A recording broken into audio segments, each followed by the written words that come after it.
The newest big star of atheism. You are live. Okay, today we have for your viewing pleasure the newest, the brightest big star in the atheist community. The people, it was prophetic because I was in a chat group at a DM with some Christians, and this one Christian girl goes, "Isn't Shannon coming on your program today?" And I was like, "Why would you think she's Shannon? She's even more Shannon than Shannon. She's even bigger and brighter than Shannon." People are going to be like, "Shannon? Who's Shannon?" Oh my gosh, I love Welcome. Shannon. Now you got a lot to live up to, my girl. I know. Welcome, please. Notes from Autumn. Wow! Oh my God, she's bigger than Shannon. She's better than Shannon. Go ahead. Do you want to introduce yourself? Yes. Introduce yourself and say hi. Tell us who you are and why you are here. I'm Autumn. I run the YouTube channel Notes from Autumn, and I'm not as great as Craig says, but I'm happy to be here. Craig, I actually have a question for you before we start. What's that? Okay, because I thought this would be a fun tradition. So I got some background lights, and I was thinking you could pick the color that I would light up the background. Do you have a color that you like? For you personally, pink. Let's try. Oh, pink. Okay, hold on. It's gonna start off white. That's lavender. Oh, is that too purple for you? That's cool. That's cool. I like that. Is that pink? Does that? Oh, that's more pink, right? It's a little bit misinformation because it's not exactly pink, but I like it. Okay. It's sort of purple-ish, but I like it. It works. It totally works. Well, all right. Hopefully it'll be up to your standard next time. I'm still learning how to use the lights, but. So now, how new are you? You're pretty new on Twitter and YouTube in general, right? Like, I don't remember seeing you. I think the first time I became aware of you was when I was interviewing Drew's wife, the Antibot. You showed up in the chat for a little bit, right? Yes. So I've been on YouTube since April. I started my channel. Basically, I had been out of work for a few weeks because of the pandemic. And that's right. And so, this is something that I've always wanted to do because I've always really liked talking about these bigger life questions. I've always liked writing. I just have always liked engaging with ideas and learning. It's just, I'm a huge nerd, I think is what it is. So I was like, I've always really wanted to have a YouTube channel, and my friends have always encouraged me. It's like, with as much encouragement as I've gotten from my friends, you would think it wouldn't have taken me so long to start, because they're always like, you should have a channel. Like, you should write your stuff, because they just know I love it so much, like being creative and all this kind of stuff. Are you a pretty chatty, like outside of like YouTube? Are you pretty like chatty and conversational? And you like, what were they prodding you for a reason? In other words, were they like, you'd be perfect for it because you're? Yeah. So the joke with my friends is that I kind of make everything philosophical, like, but without being too intense about it. That's what they say, at least, that, because I was like, gosh, do I just like bombard people with like, do I overwhelm people? And they said that it's like, I don't know, I just like want to think about things on a deeper level, or talk, like kind of skip the small talk about things on a deeper level. But they say I'm casual enough about it that it's not too bad. So you're mellow, but you're thoughtful. You're mellow, but you're inquisitive and thoughtful and deep. That sounds pretty good. Is that fair enough to say? Yeah, that's a flattering way to put it. Yeah, and I've been that way since I was a kid. Like, my parents used to be like, wow, like, you're thinking about this right now? Like, it's just, I like being fascinated with things. It's just a more fun way to go through life, I guess. So you would describe yourself as more philosophical than your average person, and more inclined to be thoughtful about questions of like theology, things like that, philosophy. Yes. Although I've been afraid, sorry to cut you off. No, I've been afraid to use the word philosophical now that I'm on YouTube, because I got on YouTube and I realized that the word like philosophy to other people means something completely more intense, where you're like studying it and at a university. It's a loaded gun on YouTube. They're like, philosophical. So you can take Aquinas' 5 proofs then? Have you studied them? And you're like, wait, that's not exactly what I meant. I just mean it in the layman's sense, Right. You mean you're more thoughtful about everyday stuff than your average like stoner from California. Than your average like Well, weed makes like if we're I don't know if we're allowed to talk about that on here. Are we allowed to talk about weed on here? Yeah. I would say weed makes me super philosophical. Like I have like some like I don't smoke that often. That's like a once in a blue moon kind of thing for me. I've never been big on recreational substances in general, but Right. when I do smoke weed, like that just enhances the deep thoughts even more, because weed, it's like they say that it makes the cannabinoids like fire all the more. And so whatever you are, it just like amplifies it. And so it just makes me like super tripped out, I guess. Right. I used to smoke a lot in high school, daily actually, and a little bit in college, but I stopped liking it by the time I was in college. Um, Now, okay, so tell me about you're an atheist now, but you were Mhm. raised mostly Christian or completely Christian? Completely. So, yeah, just from childhood, that was the only religion I had been introduced to. And I didn't actually learn about, other religions until high school, I guess. Like, I knew that there were some, like, I had a friend who was Jewish when I was a kid. And I had Right. one friend that was raised in a secular home who I tried to convert as a child, actually kind of like got in trouble with her mom. Like, Because you tried to lead them to the Lord. You were trying yeah, to evangelize. I Oh did, and I wow. did it really I was like hellfire and brimstone on my like Oh 7-year-old friend. nice. Yeah, and Nice. and I mean, I didn't get in trouble with her mom, but like her mom talked to my She mom, didn't approve, right? She and doesn't want you like he was like, Mom, am I going to hell because was he Jewish or he was secular? Am I no, going no, to it hell wasn't. like It like wasn't no the Jewish friend. It was the secular friend. So yeah, but the Jewish friend and I would talk a lot about it too. Like I guess, yeah, it's crazy. He and I would kind of debate back and forth about it as kids, which is so funny to think Wow, that's pretty about. interesting. Yeah. See, I was raised actually completely secular. The town I grew up in was very upper middle class, very well educated, very left wing. It's in Westchester County, which is like a suburb of New York City.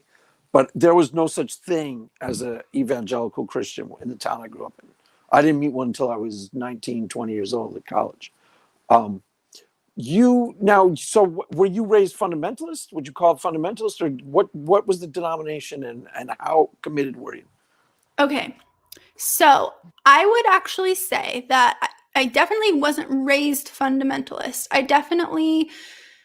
It was like, if as a child, it felt like Christianity light. Like it was like the nice parts real. Like, I mean, I did believe in hell, but it was like the more pleasant stuff of just that there's like an all loving. Jesus loves you. God Mm-hmm. loves you. God has your Yeah. back in difficult times. Yeah. And Christians are supposed to be loving people, sacrificing for other humans, that type of thing. Like Christianity, that's what most people back like circa 1955, 85 to 90% of the population practice a type of Christianity light. It was like a sort of mellowed out Protestantism. I don't know if that's what you meant, but that's one way of yes. describing it. Go ahead. Yes. And so it started out that way. And then I actually became more intense than the family members who raised me that way. So, Interesting. um, Why is basically, that? well, yeah, I'm going to explain. So I went to a Christian school. Well, first of all, I would say it probably was a personality thing because since I have always liked to look at things very deeply and take things seriously, and that has just always been intriguing to me.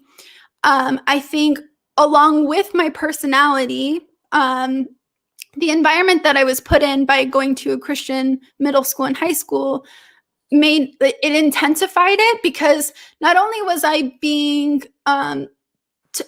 taught more intense ideas from speakers who would come to our chapels, like because we had speakers of all kinds, they like pastors, missionaries, just all sorts of personalities come and speak each week. We had a different pastor or speaker every week. Right. And so I would just learn about like all these ideas of how to like live out the Christian faith. And so I was drawn to the the embodiment of the fullness of what I believe to be true and what I believe to be loving. So I was really drawn to missionaries and the idea of becoming a missionary. And Really?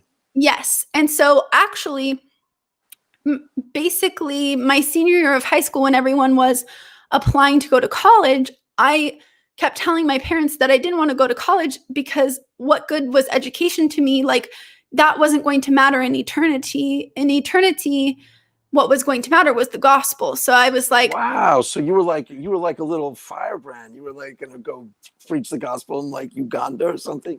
You're gonna I go be a went to missionary? Uganda. I did go to Uganda. No way. I Did I did. actually say that right? Yes. I guess that. Wow, that's crazy. Okay. Yes. I also did missionary work in the Philippines. We can talk about the missionary stuff later if you want to, but Sure. basically, just in continuing to answer your question, um, basically, I had a college fund that was set up for me by this sounds like a made up story, but I had like a millionaire great grandfather who died who left me college money. So, like, I'm not rich now by any means. All the money was put towards college because basically what ended up happening was my parents said that I couldn't have the money for missions work. I could use the leftover money for missions work, but I needed to use the money initially for a degree. Like, especially my mom, she just very much believed in having a degree and then you could use that as a tool in your missionary work. But she didn't like the idea of me just skipping college altogether. So I was like, okay, like if I have to go to college, because I didn't understand that actually, like, I didn't like school. I've always loved learning, but there was a Mhm. lot of things that kind of ruined school for me earlier on, and I didn't learn that I liked school until college, and I got to study things that fascinated me. And so Well, just an interesting aside. So, is this the parents who pushed you to go to college? Is college what began your deconversion? Are they like upset that they like didn't send you off to missionary work? Just a funny thought. I don't know if that's true. yeah, so I would say that being educated in more in different kinds of sciences that I didn't already have apologetics for was the thing that made me really start to Right. So going deconstruct. to college started the ball rolling, correct? Or Yes. maybe. Okay. Yes. Being So educated, are it's they not. the only question is just a side note? Are they Mhm. kicking themselves, going, we should have given them money to go to missionary work? Are they upset that you deconverted? And do they kind of go, I wish we sent her off to mission, use that money? That's Mhm. the only thing I thought of. But you can continue with the story. You don't have I to. You don't have to answer it. No, I don't think they see it that way because in their mind, my brother went to college and first of all, I actually don't love the word deconvert. Like, it's fine that you're using it, but and I was just talking with someone the other day about how, like, maybe this is like a stubborn thing, but I like the word deconstruction. You could say I deconstructed and I deconstructed Christianity and I reconstructed to humanism because the word deconvert to me says like I like abandoned my faith. I like did something bad, the thing that I wasn't supposed to do. And to me, I don't feel like most people consent to converting. Like, I feel like as a child, if you're told that like you get to go to heaven if you accept this message or you go to hell if you don't, like obviously a child's going to be like, I don't want to go to hell. And I think in the case of adults, they sometimes make those decisions in vulnerable times in their lives. And so I don't know that people who convert have a full ability to like consent to those things.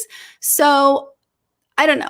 I'm not trying to be argumentative, but I think it's Well, like, I can use the word deconstruct. Go on with the story though, because I okay, get it, but it's just you're sidetracking from you were in the process of telling me stuff. I'm sorry. I'm sorry. It's all right. So yeah.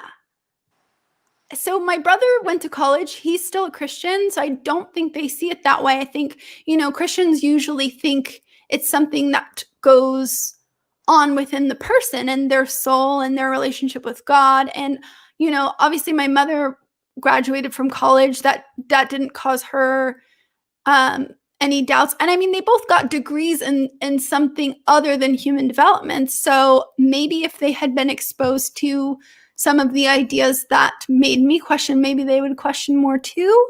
But we don't really have very many conversations about it because it's scary and sad to them when this subject comes Okay, up. so it bothers them on some level that you have become an atheist.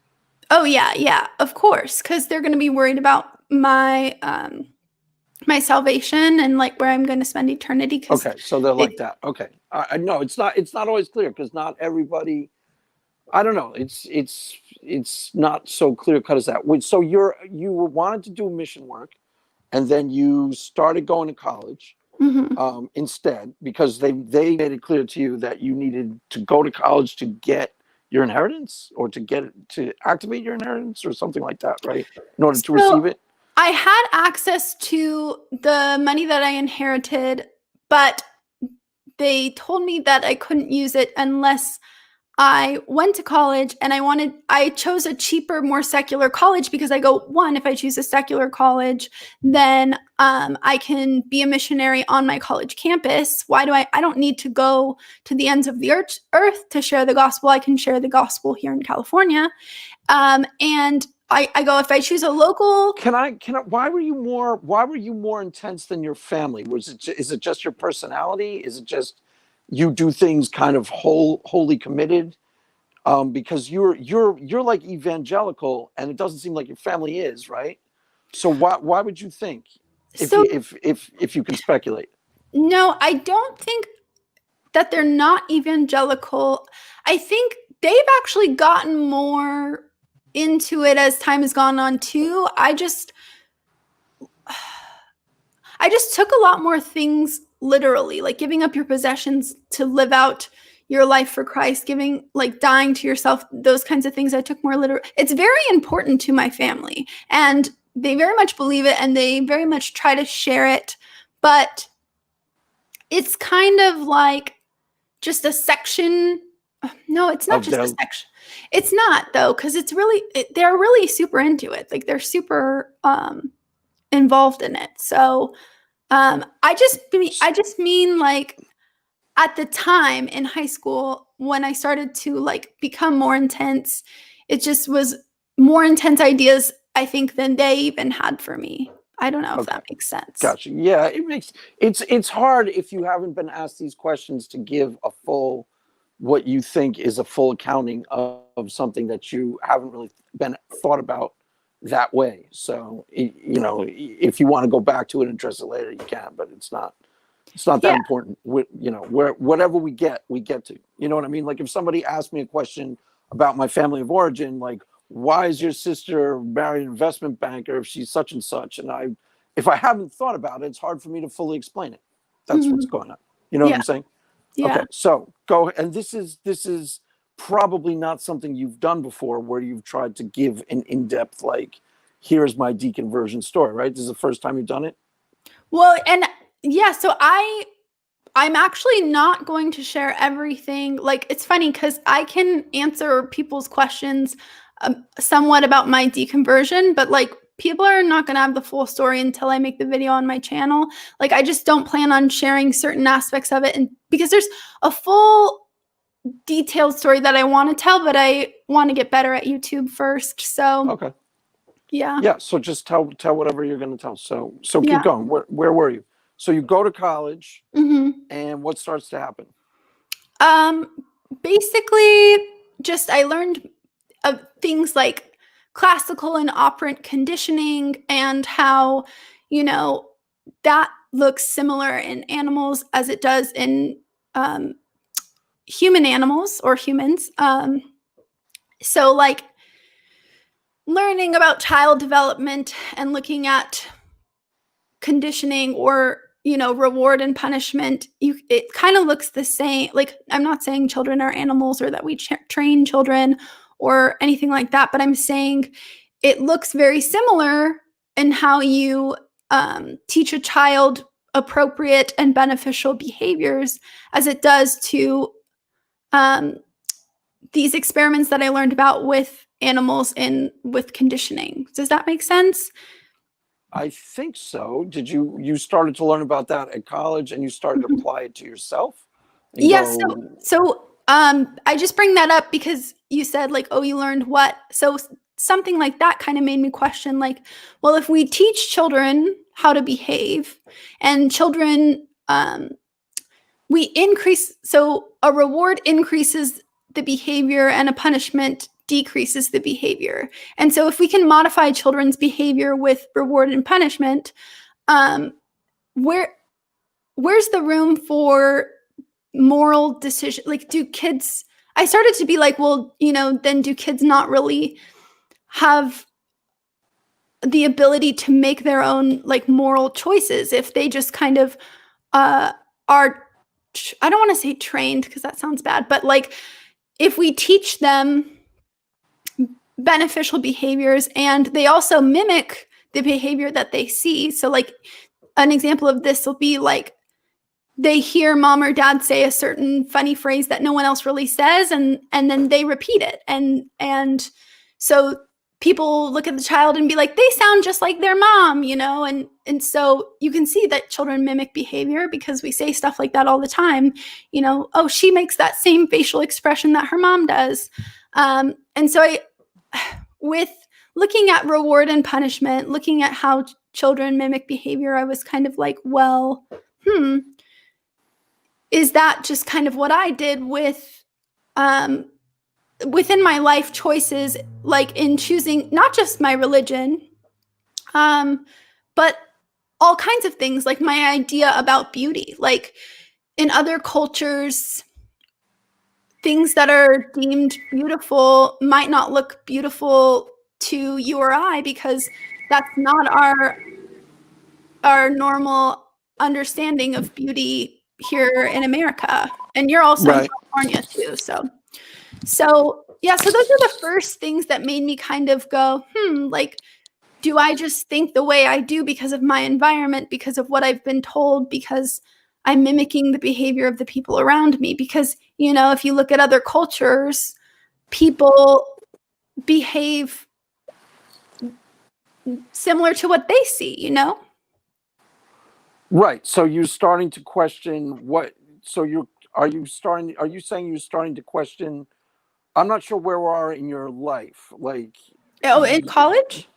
yeah, we're at college. And so you're starting to question the foundations of what you've been taught. Is that kind of what you mean? Yes. So I guess it's like if I've been taught that we have free will, but I can see that children don't have free will a lot of the time, they're responding to stimuli in the form of reward and punishment, then when do we get free will? Or do children have free will but only some free will? It's like, because like when they're potty trained or when they're told to do their homework, it's with coaxing from adults, from caregivers, right? Right. So you can see that like when you're trying to get a child to do their homework, they're given a reward, like socially, they're given like a good grade or high praise, like you did your homework well, good job. That's reward. As long as it increases the behavior, that's considered a reward. And so does that kind of make sense? So I just kind of started to wonder about free will, especially learning those types of things about how we develop and why we behave the way we do. I'm trying to like put it in simple terms and like just small things in college that I learned that kind of made me go, huh. It makes sense, but I'm not quite clear on so you're starting to, are you still a Christian at this point? Are you questioning other things? Like, I'm not seeing the clear tie into like, but maybe it's because I don't get the full timeline. So how long was the process of deconversion overall, would you say? Was it a series of like, or was it quick? Like, it was very long, very long. So this is just a question. I'm sorry if I'm being unclear. I thought I was explaining just I got to college, and then I started to learn something that made me question. I thought Right. that's the question I was answering. So learning about conditioning made me question free will and choice and morals and, ideas about like how we form our ideas about all kinds of things. So these are just initial questions that I had, but I Okay. still Got it. believed because I had invested so much in my faith and in what I thought was my relationship with Jesus that, I, of course, was just with a few small questions about free will. I wasn't just going to be like throwing it out the windows. It usually with people who have believed for a really long time, it's going to take a long time to kind of like go through this process. Like people don't usually just check out their habits and their beliefs and their behaviors really quickly. That's pretty rare. Like there's Right. got to be like a lot of incentive. So yeah, so it just started with little questions like that throughout college, I guess is what I was trying to answer. Okay. And then, so you were part of you said on the thing with Paul, I think it was in Paul Gia's chat, that you were part of a mega church at one point. Were you actually like on the worship team and stuff like that? Yeah, so I wasn't just a part of it. So that's actually later in the timeline if you're trying to go chronologically. Like initially in college, I was a part of well, I guess you would call it a small group. And like I chose to stay at the church that I was going to in high school, and they didn't have a group for college aged students. So, but they did have a military ministry. So what they did was they just opened up the military ministry to include college students as well. And I Right. was one of two females, and it was basically us and a whole bunch of military dudes in this small group. So during that time, I was learning about this stuff in school that was making me question, but for the most part, I was pretty involved in my church group. Still involved in church at this point. You're still pretty Yes. much on the believer page, but you're starting to question. Yes. And I remember a moment in that small group where I brought up, like, I learned something in school and it made me question, God and the inerrancy of the Bible. It made me question things. And I told everybody in my small group, and I found this verse. And this verse says that, education and knowledge and all those things are going to pass away, but love is going to be the thing that still remains. And so even if I have doubts and questions in school, even if, I'm wrestling with stuff from my secular university, I know that the gospel will win and God will prevail. And I remember sharing that in that small group. And by the way, I would say at that point, I was a fundamentalist, because in that small group, it was real, so intense. I don't know. I need a better adjective but it's just like living out your life for Christ occupied living out our lives occupied all of our minds all the time, because we would hang out together throughout the week. So it wasn't just like we would meet up at small group. It was like we would hang out, and everything related back to the gospel and the Bible and God. Like all of our conversations, like when we would have barbecues, there would be worship there. It was like everything was involved in that, and it was comfortable and it was fun. And I met people from all over the United States, because they come to Camp Pendleton. They get stationed here. Oh yeah, I know Camp Pendleton. We've driven. You know where we've gone in San Diego? La Jolla. La Jolla is the best town on earth. We'd stay there. We stayed at a hotel there a couple times. We used to drive down there once a year. Yeah, every January. That's my favorite surf spot is La Jolla. That's the clearest water. You'll actually see sea animals if you go surfing there. So that's why it's my favorite. Yeah, we went to Seal Beach. I have pictures of that beach where all the thousands of seals are. And when we Yeah. went there was one of the years we went there. It used to be a thing after Christmas, somewhere in the middle of January, because we were like, the Christmas holidays were over, and there was a bit of this like, funk of like everything was so fun leading up to Christmas. So we decided to start making like a regular pilgrimage to La Jolla. We did it for like 3 years. I don't know what got in our mind, but it was really fun. And there was these whales. The one year we were there was a school of whales that swam by. I don't know. It was amazing. It's such a great town. It's really ideal vacation. Anyways, go ahead. So you're still pretty hardcore with these guys, but you're starting to have the seeds of doubt. But it sounds like you're even trying to talk yourself out of your doubt. Is that kind of what that was? Where you're like, Yeah, okay, of course. So where does the doubt start growing? And because you're an atheist now, right? Yeah, that's the okay, label that I use now. I didn't start off with that label, but that's the label I use now. Yeah, so I started to doubt, but those were like brief moments, like deconstruction moments, right? Right. And then basically throughout college. So you were asking about the mega church thing. I was trying to get there. Sorry. Oh, that's fine. So whatever you think is relevant is what's relevant. So yeah, you can jump around. You can start with different thing. Whatever you think are the salient things that I'm gonna like get the most out of, tell me. Yes. That's it. It's not. This is not like. This is you. This isn't.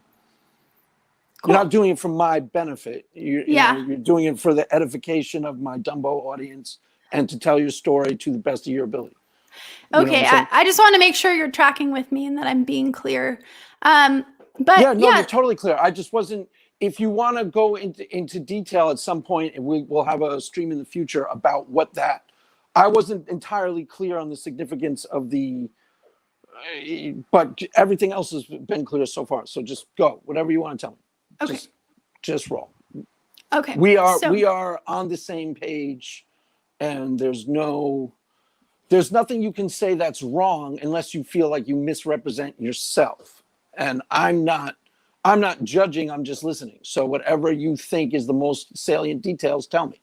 Okay. Does that make sense? Yes. Okay.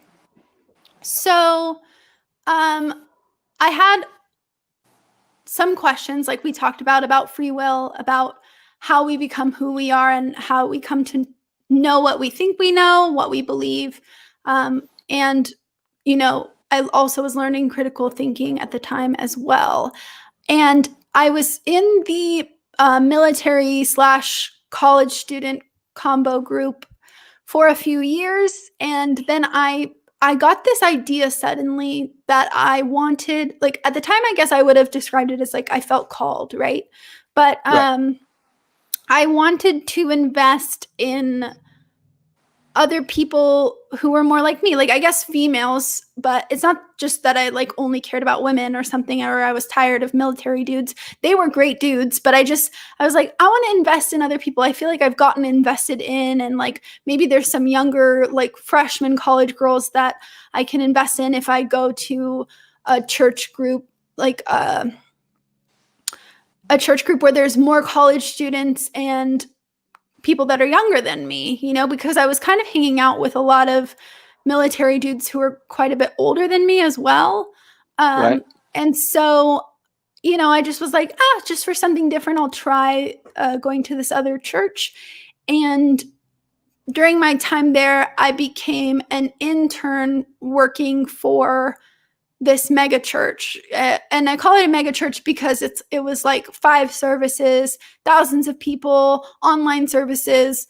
So that's what I mean by mega church. So I was an intern. I did get paid, but it wasn't like a crazy like high like title position or anything. But I was very involved. I was on the worship team for singing. I would speak like give my testimony, or like obviously I wouldn't teach as a pastor because it was still a church that, believed that men should be the only ones to have like authority to teach scripture.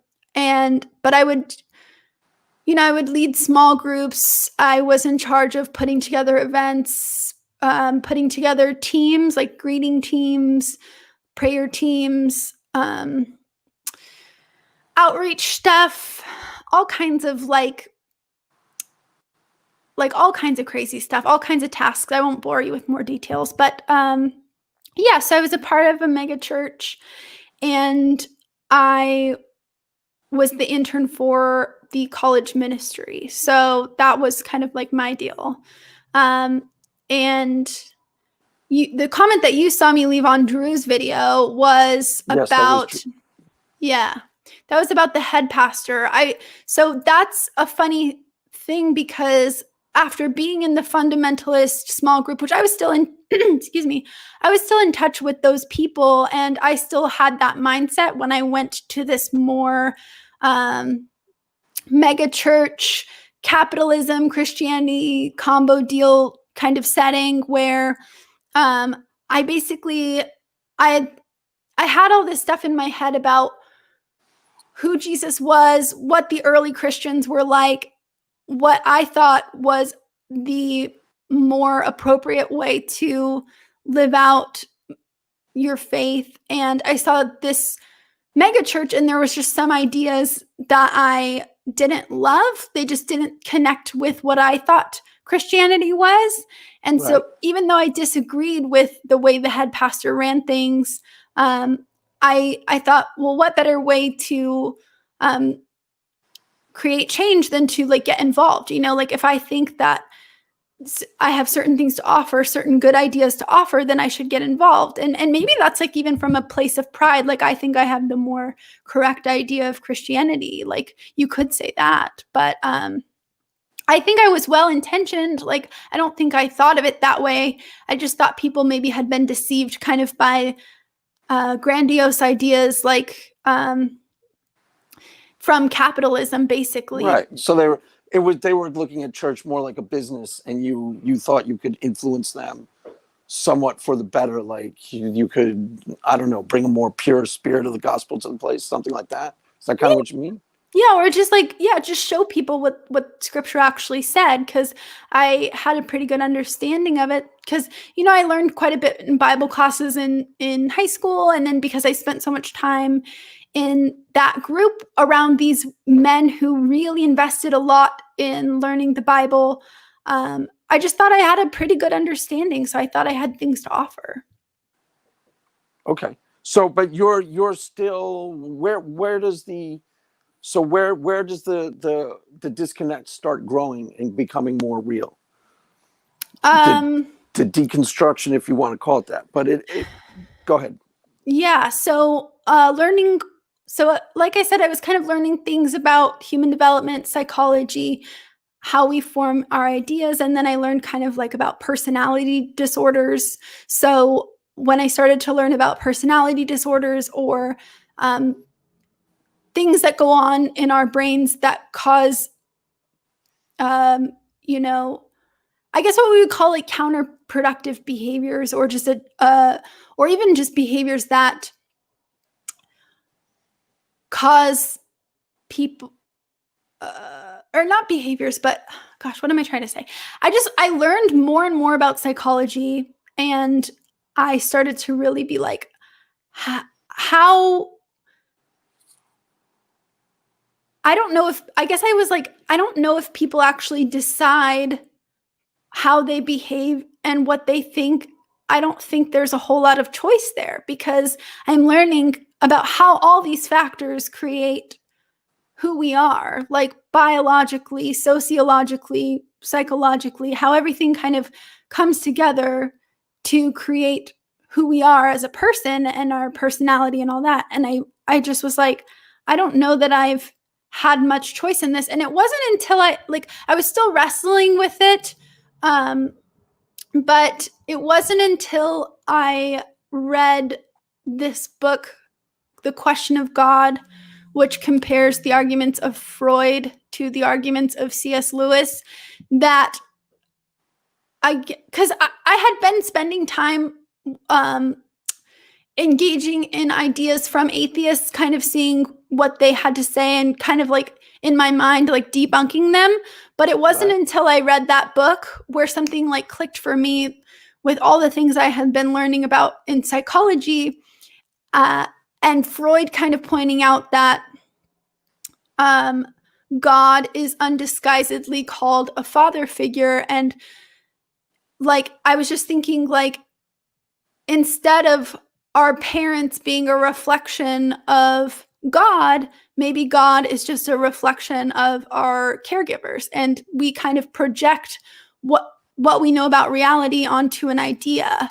And I thought, as I started to like put that together in my mind, like I thought about attachment and how, you know, we become attached to our parents and we become attached to people in our social groups and we become attached to romantic partners. And I was like, maybe we can also form attachments to an idea, because if we care for something, we do form attachments. And so I thought maybe this is why, even though I had all these questions, I couldn't let go of the idea of God because I'm attached to it. And so that was kind of like a light bulb moment where I was like, I think that's what happened. I think I formed an attachment to an idea. And I think if I were on the outside, I would see that a lot of the things that I do to make it make sense don't actually make sense. Okay. So what were the things you do to make it make sense? You know, like people say that, okay, so eyewitness testimony is super unreliable. Like we know that from studying like how memory is reconstructed. And so people can have false memories just implanted into their brain. Like there's been like tons of studies on this. So with eyewitness testimony being so unreliable, and not only did not direct eyewitnesses write the Gospels, like there were like, I'm pretty sure no, and you can correct me on this, but I'm pretty sure no eyewitnesses are said to have written the Gospels. These were people writing the Gospels decades later. How can we say that the people who wrote the Gospels got the information accurately about Jesus and who Jesus was and what happened with this miracle when they weren't even direct eyewitnesses? These were accounts that maybe had been passed down through oral tradition from eyewitnesses.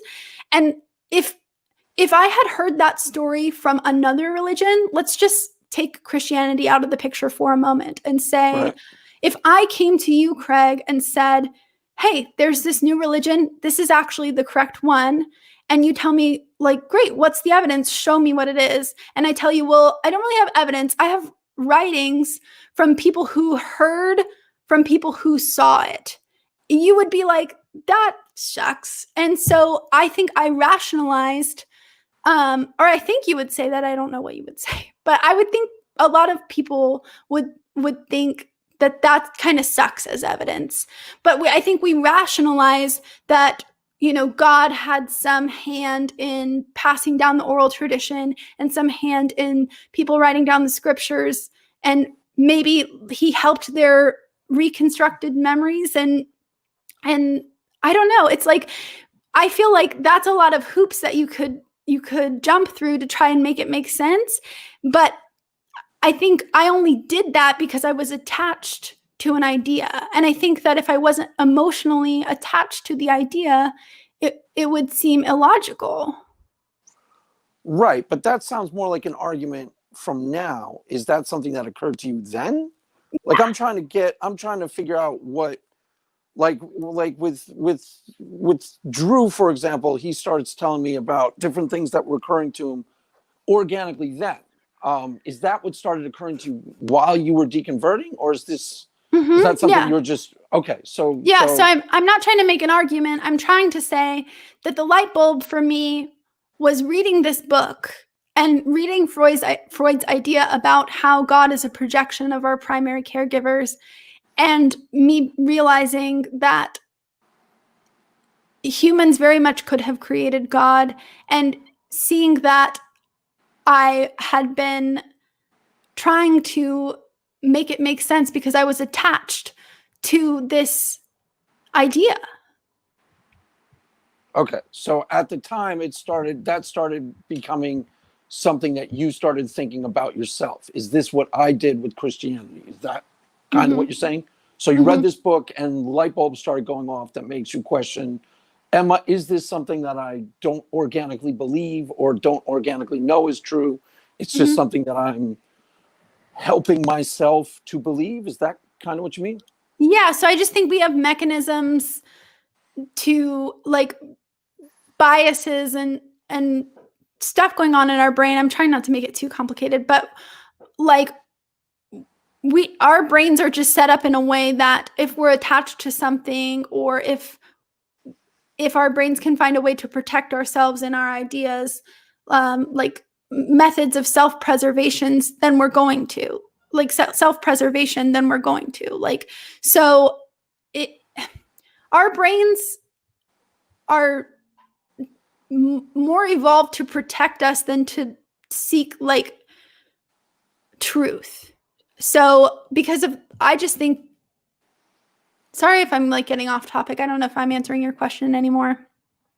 Well, I'm trying to, let's try to get me to where you become like you start questioning. This might be hard to do if you haven't done it before. But like, get me to like, so you're an atheist now. Like, remember, nobody, I don't know anything about this yet. So act as if I don't know anything about what you're telling me about. So, the more simplistic and the more like, this is what I started to think, and, this is just a story about what happened to you. This isn't necessarily, you don't have to convince me. I'm not trying to. I know, but I'm convinced that you're an atheist. I believe you.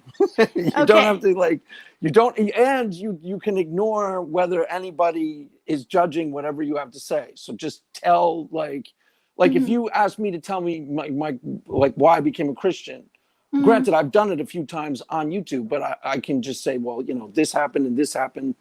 And you might not have done that already. So just, get us to the thing. What you deconvert, even though you don't like the word, you start becoming an atheist. Where do these questions become, I'm done with this, and why, those type of things? Okay, so big picture, broad strokes. Nobody knows anything about your story. Yeah. So that was the moment that I realized that I didn't believe in the Christian God. I wouldn't have called myself an atheist then, because I don't like, I was pretty rational at the time, so I wasn't going to jump from, okay, the Christian God and biblical inerrancy and all this stuff isn't like, I'm not going to jump from that isn't, I don't believe that anymore, to I don't believe in anything, right? So I started off using the agnostic label because I was trying to see. So even though I had taken comparative religions, I took a class on Islam in college as well. I had familiarized myself. What was that like? Oh, that was a cool class. Yeah, I learned some stuff. I'm going to do a video on that later on. So on Islam itself? No, on the class that I took in college on Islam. Oh, okay. Because I took some things away from it for sure, just about that culture. But it was a cool class. Like, the professor was really nice, and there was some, what I thought Islam kind of seemed like just like fan fiction, like a twisted story of Christianity. Like, I was like, oh, it's obvious, like, because it was 600 years after Christ came.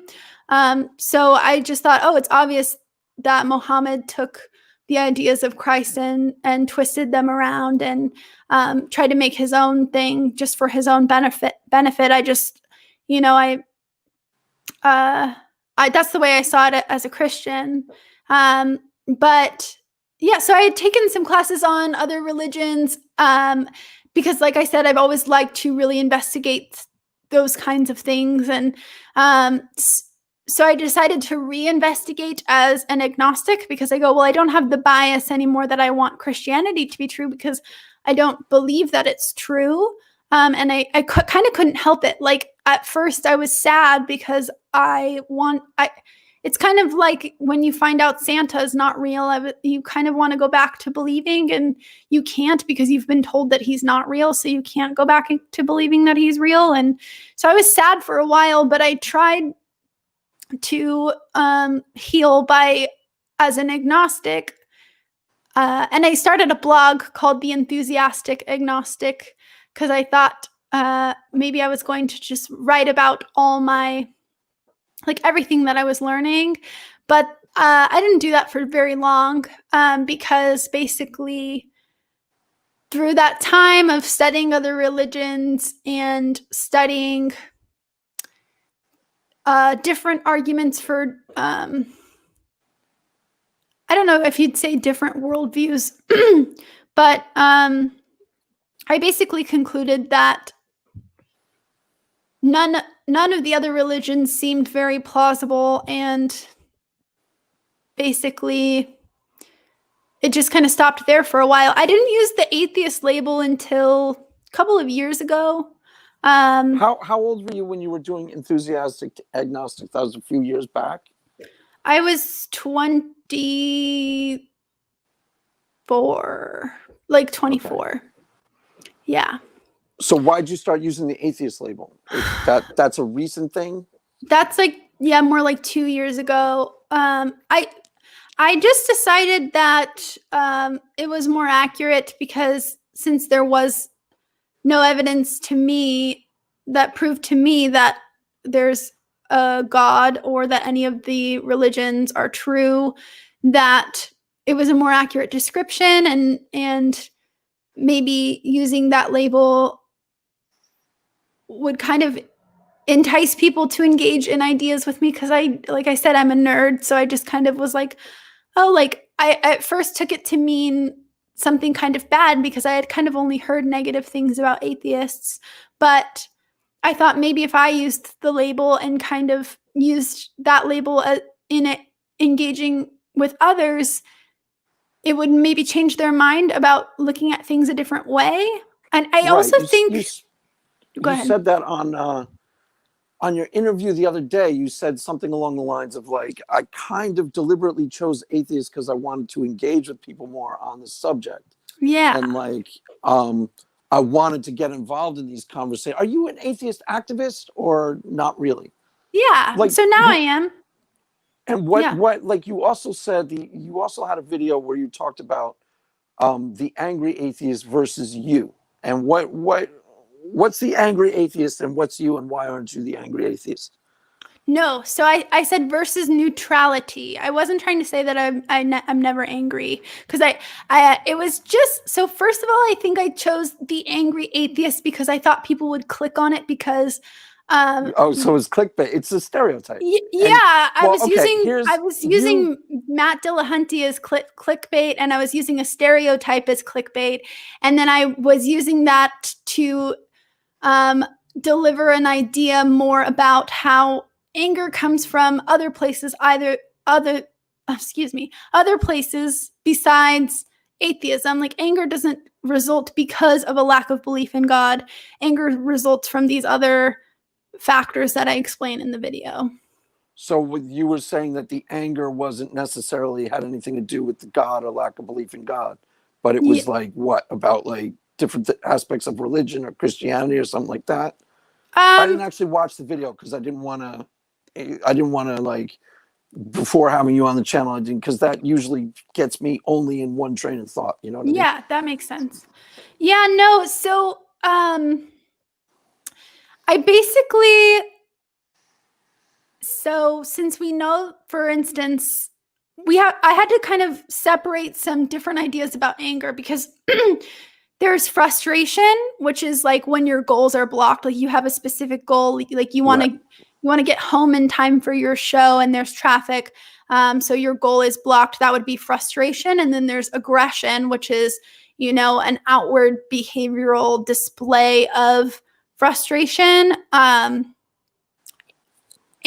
so I just kind of explain where frustration comes from, where aggression comes from in one part of the video. And then I kind of talk about so it's angry atheists versus neutrality, how there are people that don't believe in God that don't necessarily show any kind of aggression, but they also don't necessarily engage with ideas or debate, or they're not combative. And kind of I'm kind of trying to say that there's a middle ground. So there's right, but okay, so here's what I see with the angry atheists, because that's something I talk about a lot. And to tell you the truth, it was shocking to me when I first got on Twitter, because I in real life I get along with people really well, and it doesn't really matter what tribe they identify with. I'm really good at talking to people so that they don't feel like they kind of almost naturally, organically being a chameleon, and kind of having them think I'm part of their tribe. So I don't know if that's quite makes sense how I'm saying no, it, but that makes sense. I get along with people really easily, really well, and I thought I was going to get along with atheists really well, and I was really shocked at the automatic aggression and hostility. Now I've learned to maneuver away from those type of atheists to people like you, Drew, objectively Dan, but I was shocked that it was there to begin with at all. And it was really stark. I mean, people would you're a Christian, and then they come at you with without even knowing one thing about me personally, they come at, one guy jumps on my timeline and starts debating with me about evolution. I was like, who said I don't believe in evolution, dude? You know what I mean? Yeah. So now that's one type of atheist, which you are not. And go ahead, feel free to break in at any time and start. Yeah. So I would say that there's not types of atheists. I would say that there's atheists that maybe portray certain behaviors in some, I just think that we all change over time, right? So I wouldn't say that there's angry atheists and there's me and a certain kind of nicer group. I'm sure that there are interactions that I've had, maybe even on Twitter as well, that people could perceive as me being rhymes with rich. You personally, really? I haven't seen those. Well, so they could perceive it that way, even if it's not intended to be that way, because the way that communication works is that even when, or I just could say in communication, even when you don't intend to come off as aggressive or mean or hurt somebody's feelings, you can do it anyway. And so if I think there was a specific time that a specific example I could give where someone could perceive me as one of those atheists, even though really that wasn't what I was trying to do. So do you want the example so you can kind of see what I'm talking about? Sure. Go for it. Okay, so there was a discussion on one of someone's tweets about abortion, and in order to, because I was new on Twitter and I was like, how do I engage and how do I kind of show people that maybe these ideas are not so black and white, and so in order to kind of point out that there's some nuance, is that the word you're working for? No, nuance? I would say that okay, so I basically pointed out that a lot of Christians are someone said they're against killing babies, but I said that God isn't. And what I meant was God, I think I see what you're saying, but go ahead. Yeah, so I think I know where you're going with this. Go ahead. Yeah, so when God killed all the firstborn sons as a part of the plagues with, when Moses is trying to leave Egypt and God sends the plagues and he kills all the firstborn sons, that's God killing babies. And so I was kind of it was kind of one of my more just quick thinking moments of like trying to point out like, yeah, you don't believe in abortion, you don't believe in killing babies, but right. But what that got perceived as, and I'll tell you why, is a red meat for the angry atheist talking totally, point. And totally, that's totally. exactly what it got taken as. That's why I Yeah. always say some of this is politics, some of this is that's a very highly charged political statement.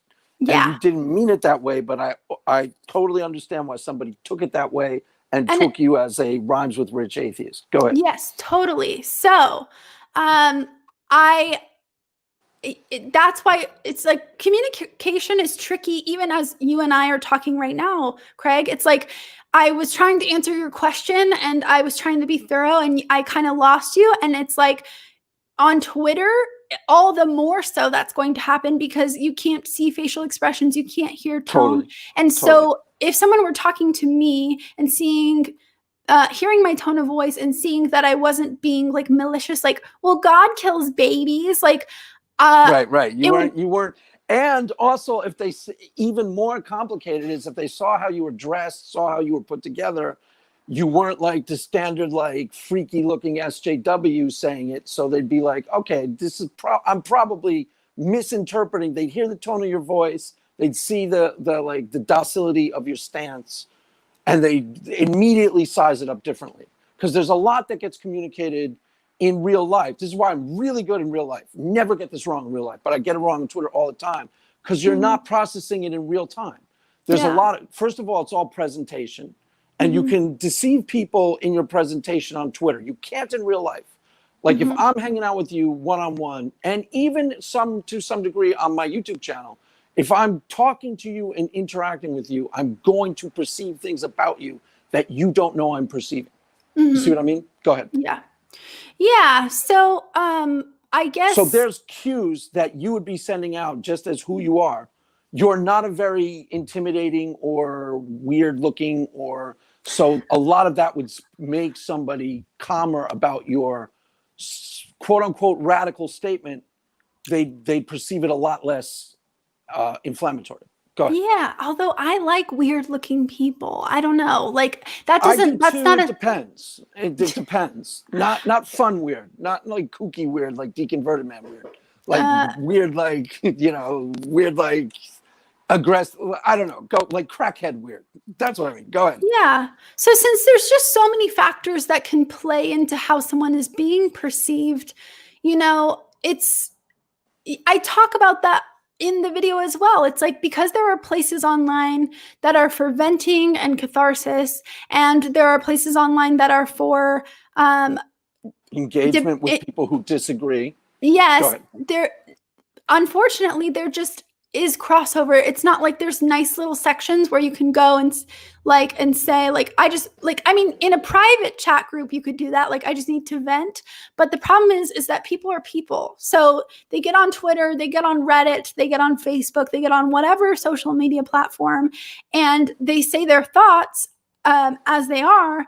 But depending on the mood of the person reading it, even, it can be perceived in completely different ways. The very same statement can be perceived. But across a partisan divide, where you're in your tribe of atheists and these people are in their tribe of Christians. I notice this a lot. Like there's this guy, Brett, who's an atheist who I've had on my channel a few times. And because he's a friend of mine, I put up a thing that said, I've since learned not to do this. I put up a promo for the channel that said, I think I even titled the first interview, Craig Reed Destroys Brett the Atheist, something like that. And immediately people took me seriously. Like a lot of people, like they were like, oh yeah, did you destroy him? And like ready to actually throw down over it. And I was like, God, you guys couldn't perceive that that's a joke, but across a partisan divide, jokes don't play the same way. Go ahead. Yes. Which is why I try to think through things I say from both sides. So like you'll notice in my videos, a lot of times I'll say, when I was a Christian, and I'll relate back to like how I would have perceived certain arguments or whatever, how I would have perceived an idea that I'm talking about in the past, because I would have perceived certain things very differently.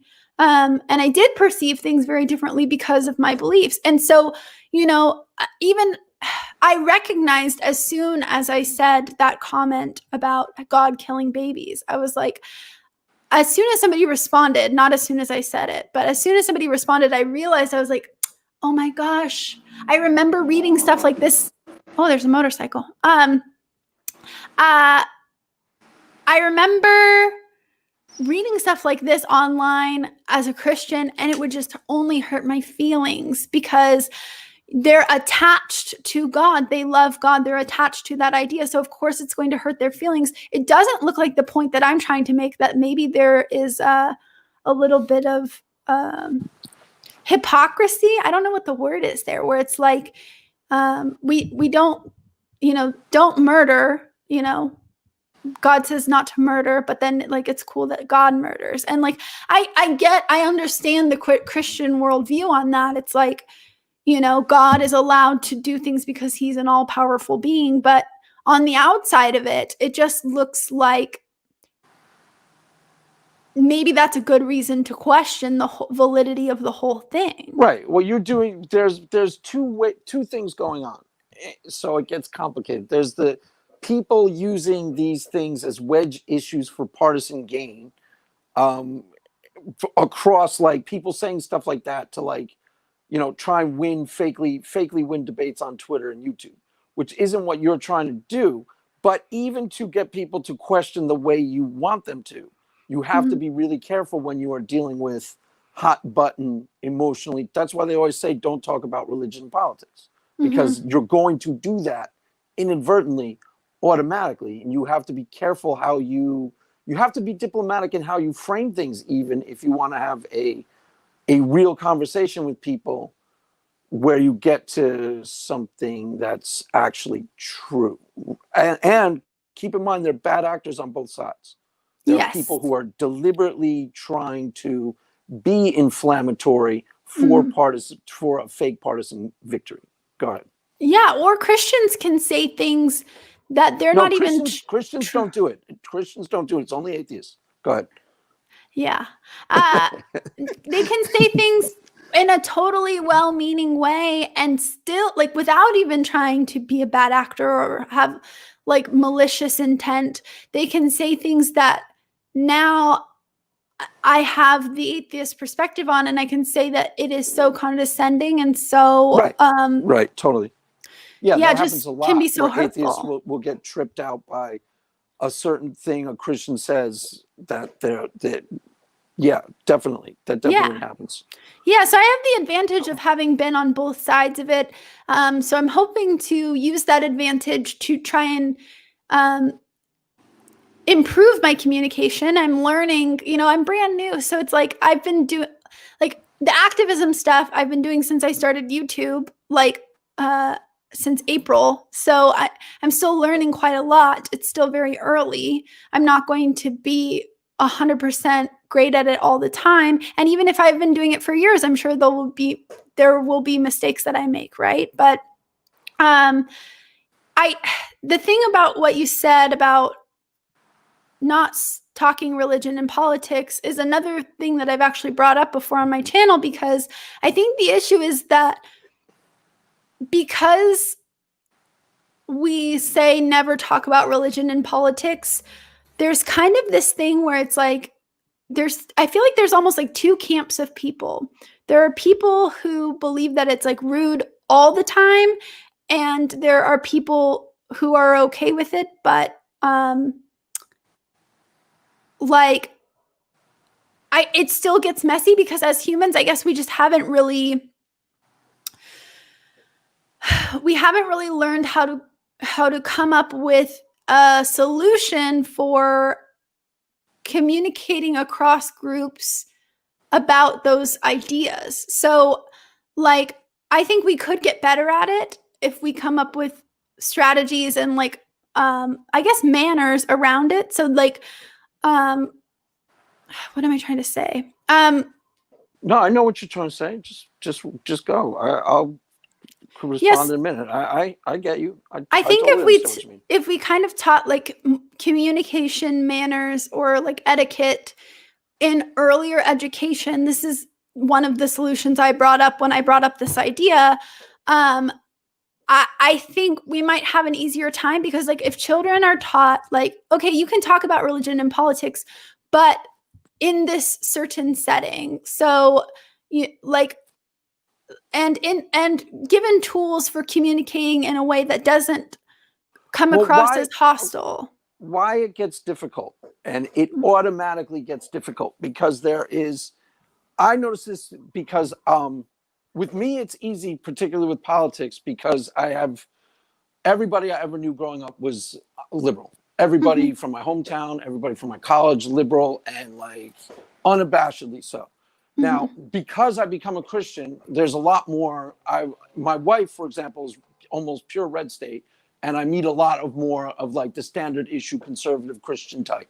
So it's really easy for me to not conflict with people because I'm good at perceiving. Like, what most people don't get is that by opening your mouth and just talking when you're talking about politics, and it's the same principle with Christianity versus atheism, you are stepping on someone's hot button issue if you're not careful. And you might not be doing it, you might be doing it totally inadvertently and innocently, but that's where the trouble comes from.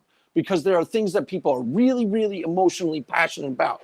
And in politics, they're the wedge issues. They're the things that get all the base riled up on either side of the issue. And it's if you're careful about it, it's easy to sidestep those. Easy. And easy to look like to gain someone's confidence that you're not trying to be a jerk to them just by, developing a rapport using, like, if you're talking to a Republican, drop some names that they're going to like so they feel more comfortable talking to you. Yeah. Oh, my wife was watching Sean Hannity the other night, and then she clicked on Rush Limbaugh. You've instantly put them at ease because something has clicked inside of them. Like, oh, okay, one of us. He's one of us, even if you're not. You know what I'm saying? Yeah. It's the same idea as like when you're talking about people's taste in music. You can name drop a couple of key things, and then all of a sudden you're an insider without even trying. Yeah. Were you the in opposite. sales? No, I was. My wife would have been great. She was in real estate in Malibu. I don't want to talk about it. She would have been great at it. Yeah. She could sell anything. Yeah. But no, I was in, what was I in? Was I in sales? Yes, I was at Radio Shack for a few years when we first moved out here, but it doesn't really count because I don't know anything about electronics. But no, it's the same principle. It's definitely the same principle. Go ahead. Yeah, I just was wondering where you learned that skill because I think those are the kinds of skills that I think are important, and they're not really taught in early education. There's not a whole lot of, unless something's changed that I'm unaware of. I picked them up automatically because when I was young, when I was in high school, I used to pride myself on being able to interact freely with every click. And only in hindsight have I understood how I could do it. I used to do it automatically, intuitively. Yeah. The reason why I can articulate to you how I did it is I've thought about it since I've had a YouTube channel, because I think it's relevant to religious conversations about religion and things like that. Go ahead. Like, if I were talking to you and I didn't know you and you're an atheist, okay? If I went to the Atheist Faithless Forum, I could make friends really easily, and I'd go hang out I'd pick like one of the top dog atheists like Aaron Ra, and I'd go hang out with them until 3 a.m. And then I'd become kind of a de facto insider in the crew. Do you know what I mean? And you pick up all the really true things that are motivating everybody, not the stuff that people say, but the stuff that people actually care about. That's how you do it. You interact with people and you perceive it. Go ahead. I'm talking too much. Go ahead. No, I was just curious where you learned the skill. I asked the question. Yeah. It's intuitive. It's something that I really cared about growing up because I wanted to fit in with everybody. And I kind of I liked everybody, so it was natural. Yeah, it was intuitive to you, but see, that's where you and I differ, Craig. It's like I was kind of socially inept when I was younger. I did not pick up on a whole lot. I mean, I picked up on some social cues, but I had a harder time picking up on certain social cues because I was so in my head. I was thinking about things interesting. On a philosophical level or on some other level, maybe just a weirdo level, I don't know. But I was just thinking about things on like for instance, like with the Bible, it's like I took a lot of things very literally. And so because maybe that kind of occupied some of my mental space, Mhm.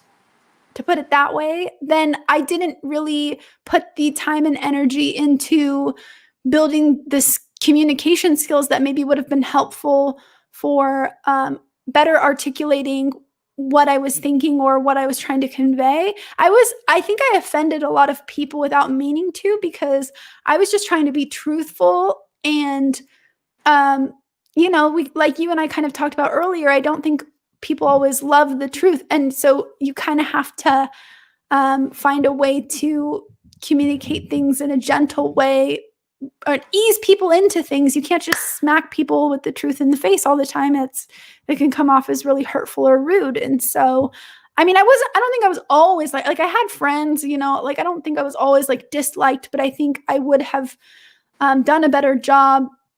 I kind of get it now. Mm-hmm. Here's how you come off. You come off the opposite on Twitter, but so did, for example, Godless Engineer. Godless Engineer, I guess, this is why I'm not very good on Twitter. It's really hard to do on Twitter. It's easy in real life Mm-hmm. because you pick up on cues without even understanding it.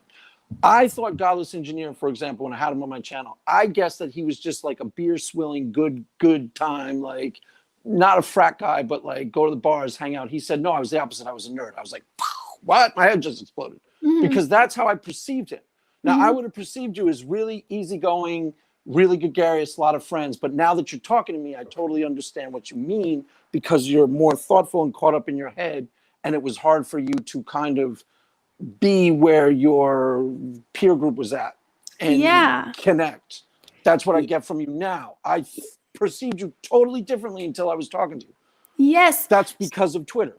Well, and see, on Twitter, I've learned, so some of those skills that we're talking about that I learned later help me. Like on Twitter, I have learned to show my silly side in my YouTube videos too. I learned to show my silly side. I've learned to show people that I do have that side to me, because before I kind of only showed that side of myself to people your that really were close friends. Yes. And so I've learned to kind of bring that out more, because I actually have like a lot of little personality secrets. And it's not until like I've learned to kind of bring up things that might make people just feel comfortable and happy and silly. That it's not until I learned those skills that I was able to apply them. It wasn't, what I'm hearing is it wasn't intuitive and automatic to you. You had to actually teach yourself a little. A lot of people are like that. A lot of people have to teach themselves how to do it, but there are certain environments where it's taught to you. Like if you grow up in a big family that's a gregarious, warm-hearted, big Italian or big Irish family, they teach you that. Yes. And it's funny because you You said would I'm naturally not. be. Go Oh, ahead. go ahead. No, you go. You first. Okay. It's funny because you said I'm not that like intimidating as an atheist, but I would say that's because of those skills that I learned later, like as a Christian, and even more recently, like in work environments, I've gotten the comment a lot that I'm very intimidating. That you kick ass? That's awesome. Really? As a Christian? People as a Christian, get out of my face, Miss Hellfire. That's awesome. Yeah, and I'm a teacher too. So in teaching small children, you would think that just by nature, just having that occupation, people wouldn't think that I'm like some sort of threat. But I've had coworkers tell me later on, "Hey, when I first met you, I was scared of you." And I think I have RBF, resting bitch face. So that's part of it. I did not know what. Oh yeah, it could be. See, but those are things. Yeah, go ahead. I'm sorry, I cut you off. Go ahead. No, yes. And I think I just have like an outgoing personality now, so that could come off as intimidated. It can go either way. Like you can come off all kinds of ways to all kinds of people for all kinds of reasons. So I don't know. But there's a general like mean, and there's a like there's a way that a person in real life. I almost never get this wrong because it's really obvious, like how people are going to come across in different situations it kind of speaks for itself and it's really obvious. But in Twitter, there's not an immediate processing of all these like details that help you size up people's intent, situate like where they're coming from unconsciously, because a lot of Yeah. this is communicated unconsciously. Like Yeah. when you say you are intimidating to people, yeah, I can kind of see that now, even though it's not something I would have immediately thought. Yeah. Yeah. So I don't have much more to say on that topic, really. I don't know. Well, what were we talking about originally? Angry atheist versus you. You're trying to be a friendly atheist, right? Um, Or I'm trying to be authentic. So I'm trying to show people what I really am like and what I really think. And that happens to be, I think I happen to have a friendly nature.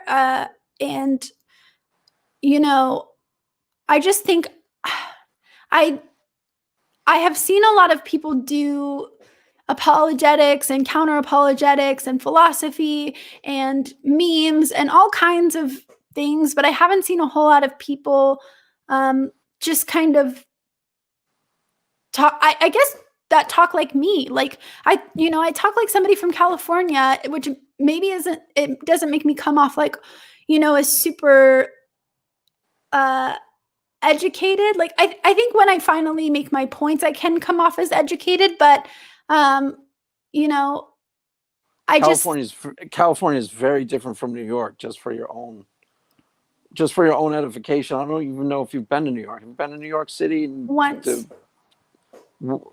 the city, Manhattan? You went to?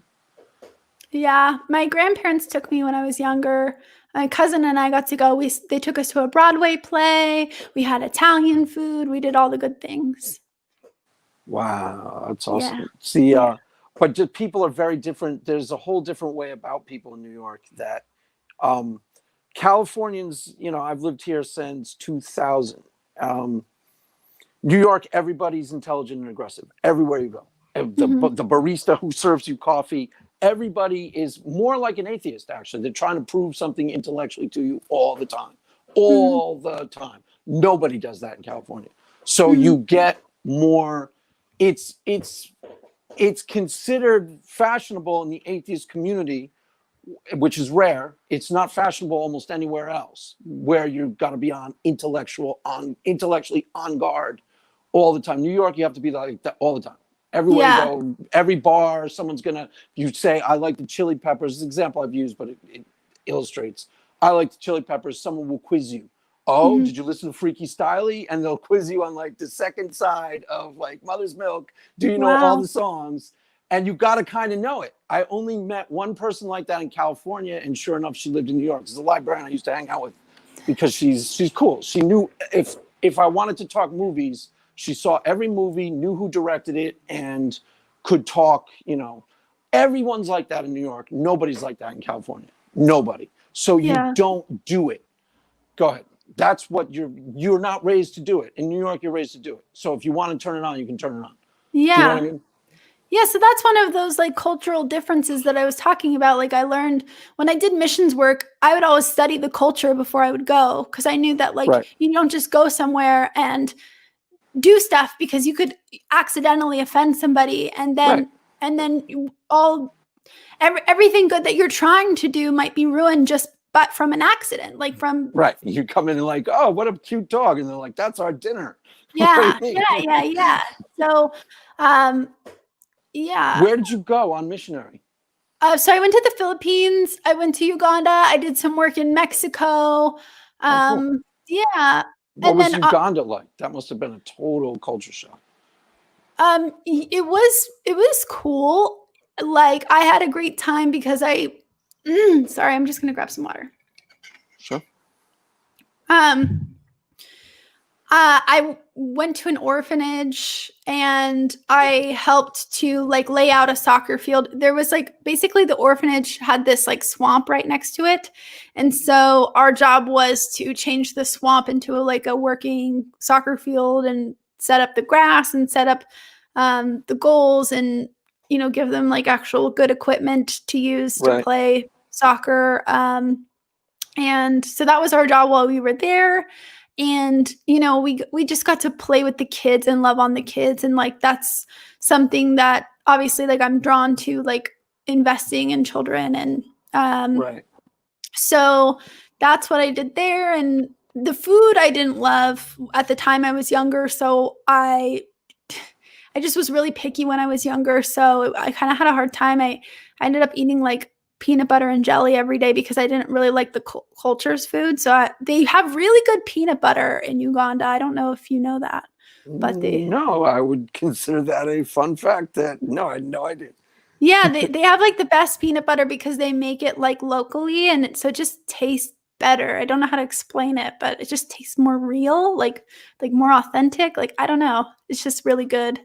That's cool. Yeah, they have some of that in like the Whole Foods. They have some like locally, organically grown stuff that's Yeah, usually outrageous. Like yeah. usually really, really good. Or at least they do here. I don't know. They probably do that where you are too. So yeah, so missionary, so you studied up to try to know the culture before you went to missionary work. Yes, yeah, before the Philippines and before Uganda as well. So just like um basically they in other cultures, for instance, like they'll like nod with their eyebrows, like this means yes. In Uganda they'll say yes like this. um and I think they actually do that in the Philippines too. I can't fully remember, but in the Philippines it's rude, any food that you're offered or like any food that's on your plate, like you're supposed to eat. Like it's rude to kind of say no to food. Or at least that's what I was taught at the time. I don't know if it's changed because culture can change too, but I was basically, before I went there, I was told like I needed to eat what was in front of me. But luckily, I was a little bit older then, and so I wasn't as picky. Um, And and how long were you doing these missionary things? And you were trying to preach the gospel to these people? yeah, I mean, with the kids, it was more just giving them, loving on them, like the way that I thought Jesus would. You know, like they kind of already knew the gospel because the orphanage was Christian. Christian, so that was more just like spending like, you know, taking care of the poor and the needy and the orphans like you're called to do in the Bible. And then with in the Philippines it was more, I was helping out missionaries who lived there long term. So it's not like we were just coming into some culture and just doing stuff, because that would also just not be a good idea. We spent time with missionaries who had established rapport with the locals, who figured out what the needs were in the community before just deciding for them what they needed. So they found out that like the things that were lacking in that particular area of the Philippines and on that particular island was that they needed like computer skills. A lot of them, in order to get better jobs, would need to learn computer skills. So basically, they bought out a building to teach like computer classes. And when I was there, I gave swim lessons because even living on an island, some people didn't know how to swim. And so it's kind of beneficial to know that. Yeah. They just never really were taught. And so I did that, you know, and the local missionaries basically were there to talk, just to try to help the community. So like basically things like people in that community would do dynamite fishing, which destroys the fish's habitat, which means actually they're going to have less food. So if they educate them, you know, don't blow up the fish's habitat, then they'll actually have like a more sustainable way to eat. So it's just like hanging out with the missionaries, helping them out while they do the long-term work, basically, like kind of just doing some little tasks like helping out at the local school or whatever, but not a whole lot of like huge things. Wow. Now, in terms of your channel and your like, how you see yourself, like, what's your thing? Would you say atheist wise?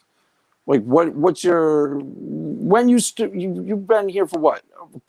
April, you said that's when you started Yeah. Twitter and YouTube at the same time? Is that when you started both? Twitter was actually Drew's idea. I met Drew and Taylor because I wanted to work with Taylor and do a video with her.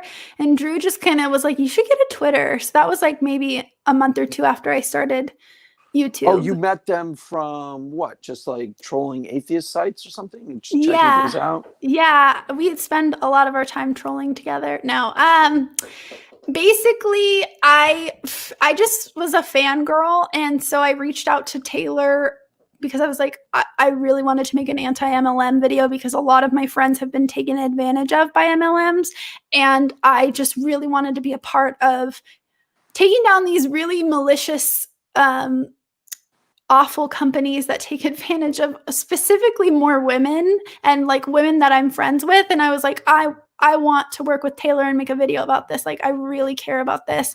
And so I went into like her comment. I was like, I'm going to be their first thing. Like when she releases a video, I'm going to be their first thing.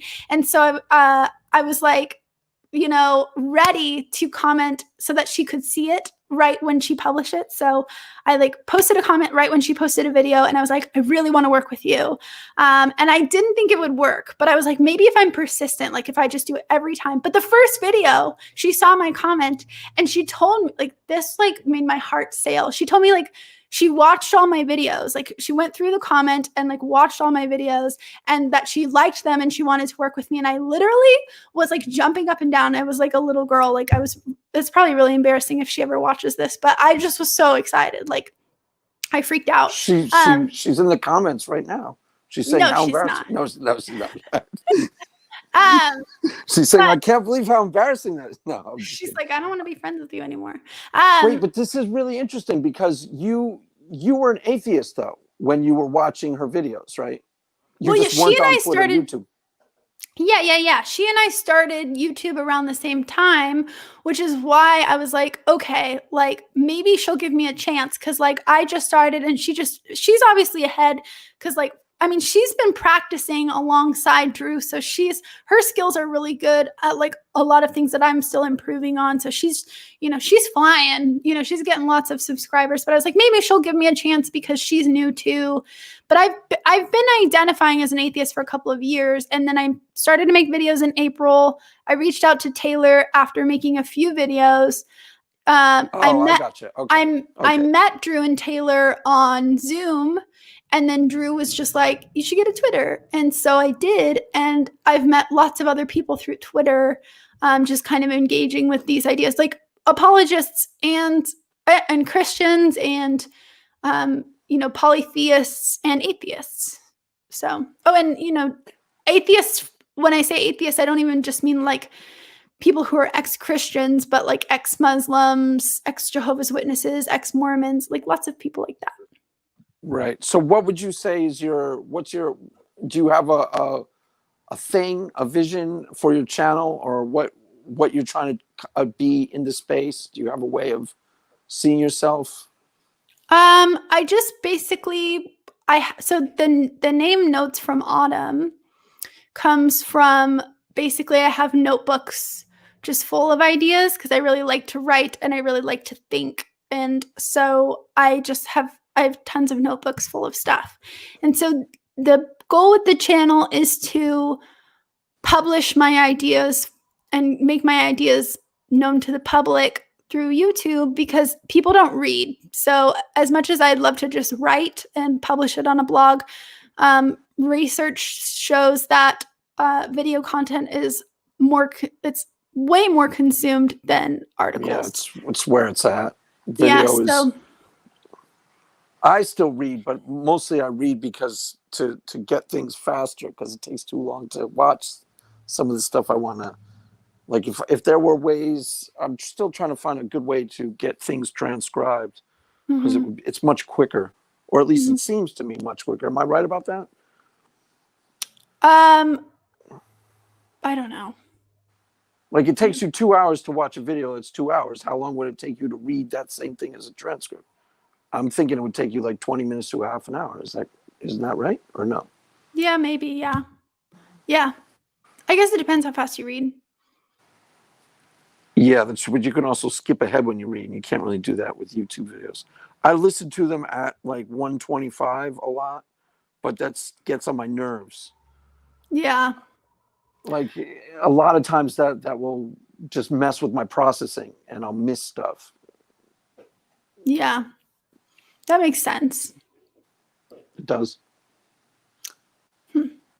Like I listened to your that's why I listened to your whole video with what's his face, JD. Also, you were on with X Cult on Saturday, right? How did that go? No, they got sick. So that's why I took down the tweet that was like of all the live streams, because they just have not been feeling well, and we've actually had to reschedule twice now. So I think I'm going to do a live stream with them soon, but I don't know exactly when, because I'm going out of town soon, so I've kind of got a busy week, so I'll have to see. But So what have the only other thing I wanted to ask you about is you had a before and after where you watched, what was it, Ken Ham? Or no, was it Ken Ham? Yeah, Bill Nye and Ken Ham, or no? No, Christopher Hitchens and Dr. William Lane Craig. Okay, so you had a before and after. What's the synopsis? Before you were like, William Lane Craig was so awesome. He barbecued that baby eater. Is that what the before was? And then, or did you? It wasn't legitimately before though. It was just how you perceived it before, right? It's like what I can remember of how I thought about the arguments, and so, like we said, like memory is not perfect, so I could only actually include some thoughts that I could remember that I had. And like watching the video back, watching the debate back, I like light bulbs did go off. I was like, oh yeah, I remember what I thought about this. So basically it was just comparing what I thought then to what I think now, and how even though like when I thought William Lane Craig won, I did have emotional objections. Like I had an emotional reaction to the things that Christopher Hitchens said at the time, and then after the debate was over. Did you notice that at the time, or were you you were still a Christian when you watched it the first time? And did you notice that things he was saying were speaking to you at the time? They made my stomach hurt. Like, do you ever have that feeling? Like when you're, because I've been wondering that about apologists a lot lately. I'm like, you know, when I would engage with these ideas from different perspectives, I would usually have like an emotional reaction to certain things. And then I would be able to come away from the situation and just be like, oh, that's just Satan trying to get me to doubt. Or I would be able to rationalize why whatever the person was saying wasn't valid. And I was kind of just able to make myself feel better or make those doubts go away. But I'm like, if you're constantly engaging with these ideas and as an apologist, like, does the emotional stuff kind of wear off? Or like, what's that like for you? I guess you can only answer for yourself because every apologist is going to be different. But what you're describing is that they gnawed at you. The arguments, like from the atheists, pulled at you, and you found yourself like agreeing with them, sort of, but not wanting to, right? Like they were kind of gnawing away at you. Is that what you're asking? And why doesn't that happen to me? Or if it does happen to you, or even if they didn't gnaw at me, like let's say I didn't spend a whole lot of time thinking about it later, it just like would make me have an emotional feeling like, like I don't want to think that way. Like I don't want to think that God isn't real. I don't want to think. Well, like what? Like which one? Which did you find gnawed at you, if you don't mind me asking? Or can you think of a for instance, like something Christopher Hitchens would say that you at the time winced? Yeah. Am I hearing you correctly? You wince because you're like, oh, I kind of agree with that. But I don't know. Yeah. Like it was a painful idea to me to think that the Bible was just written by humans and it was just written to explain their suffering and written to explain whether, like, for instance, like because God sends floods in the Old Testament, or a flood, I should say. But, you know, so just to hear it described as earlier humans just writing their interpretation of reality and that God isn't actually real, it just did make me emotionally react. Were you a literalist? Were you like an inerrantist? Where you thought the Bible was inerrant when you were listening to these debates? Oh, yeah. You did? Oh, okay. Yeah. Then I can totally understand it. So you don't look at the Bible that way? No, I wasn't raised Christian. I was raised almost completely secular. I mean, we were nominally Christian. We were Mhm. Roman Catholic. I became a Christian when I was 29. Mhm. What first happened was, prior to me becoming a Christian, I was investigating religions a lot, like Mhm. a lot. Mostly New Age, Bhagavad Gita, Tao Te Ching, things like that. But then I was also reading a lot of philosophy, and I was becoming slowly less agnostic and more intellectually convinced that there was a God. But I would never have said that I had experienced God then. And then I Mhm. became a Christian. I went to a church one night and had a really, truly powerful, convincing experience. I was like, well, wait a minute, this is God. These people know something that I don't. And then from that point forward, I became a really, really, really, like, really committed Christian. So Interesting. I was not raised to think of the Bible as inerrant in any way, shape, or form. If you talked to me when I Mhm. was 23 years old, I would have said, I'm sure there's some good, I would have said almost exactly what an atheist or an agnostic would have said. I'm sure there's some nice stuff that Jesus says, and love your neighbor as yourself. I'm down with that. And that's probably a good value. But it's mostly fairy tales and mostly nonsense. That's exactly how I perceived it when I was 22 years old. Mhm. And when I was exploring stuff like the Bhagavad Gita, never would have occurred to me to think of it as inerrant. That's not something that even translated to me. Like, I wasn't even in like my, it wasn't even like, even when I became a Christian for a long time, I was a Christian for a good 5, 6, 7, 8, 9, like a really committed Christian going to church all the time. Never occurred to me to think of the Bible like that until I got on Twitter and realized, oh, wait, there's a bunch of people who think of the Bible like that. And I was like, oh, wait. Then I Yeah. started, like, I understand the questions, and they're valid questions for deconstruction, like what Mhm. you call deconstruction. I get that completely. But that's Mhm. not, there isn't a God. That doesn't make, like, the fact that Noah's there, that you might not have a good answer for Noah's Ark. That's what you're Mhm. saying, right? Or why God allowed a flood. If was that God, or was it just a legend? Was it? That's what you're saying, right? Those type of things. Yeah. Somewhat. Yeah, somewhat. If you're not, if you have an experience of God first, those just become kind of academic questions that are of no importance to you. Do you know Mhm. what I'm saying? Like they weren't relevant. I Mhm. didn't even know that some of those questions were being asked while I was going to church, really actively engaged in seeking God almost all the time. Mhm. So, and I was aware, like the first when I was 22 years old. This is a really weird story, but it underscores where I was at.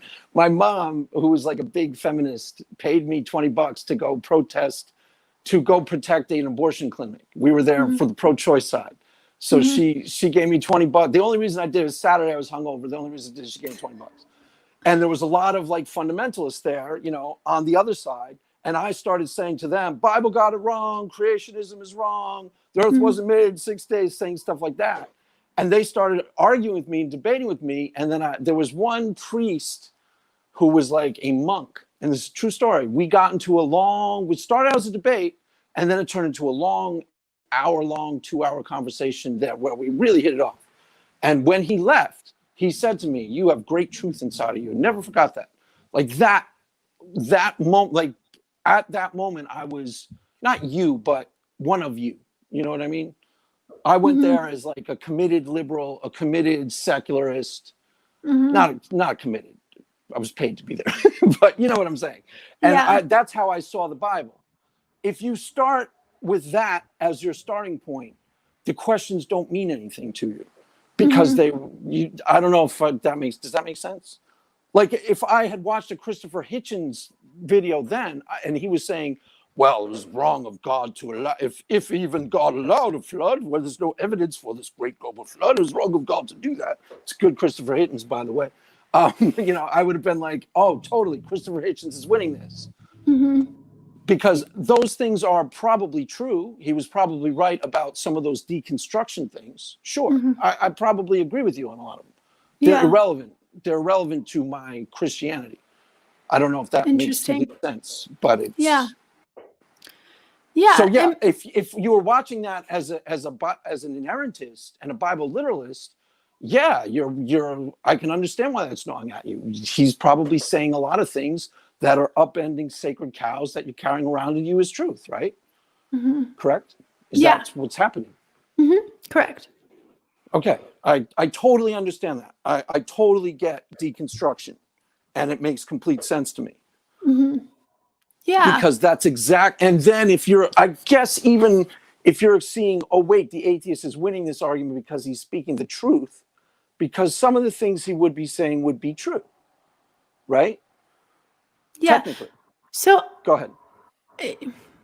well, I want to keep it like a friendly conversation because, like, then I just start thinking of like questions of like how you have Christianity without biblical inerrancy or without thinking the Bible.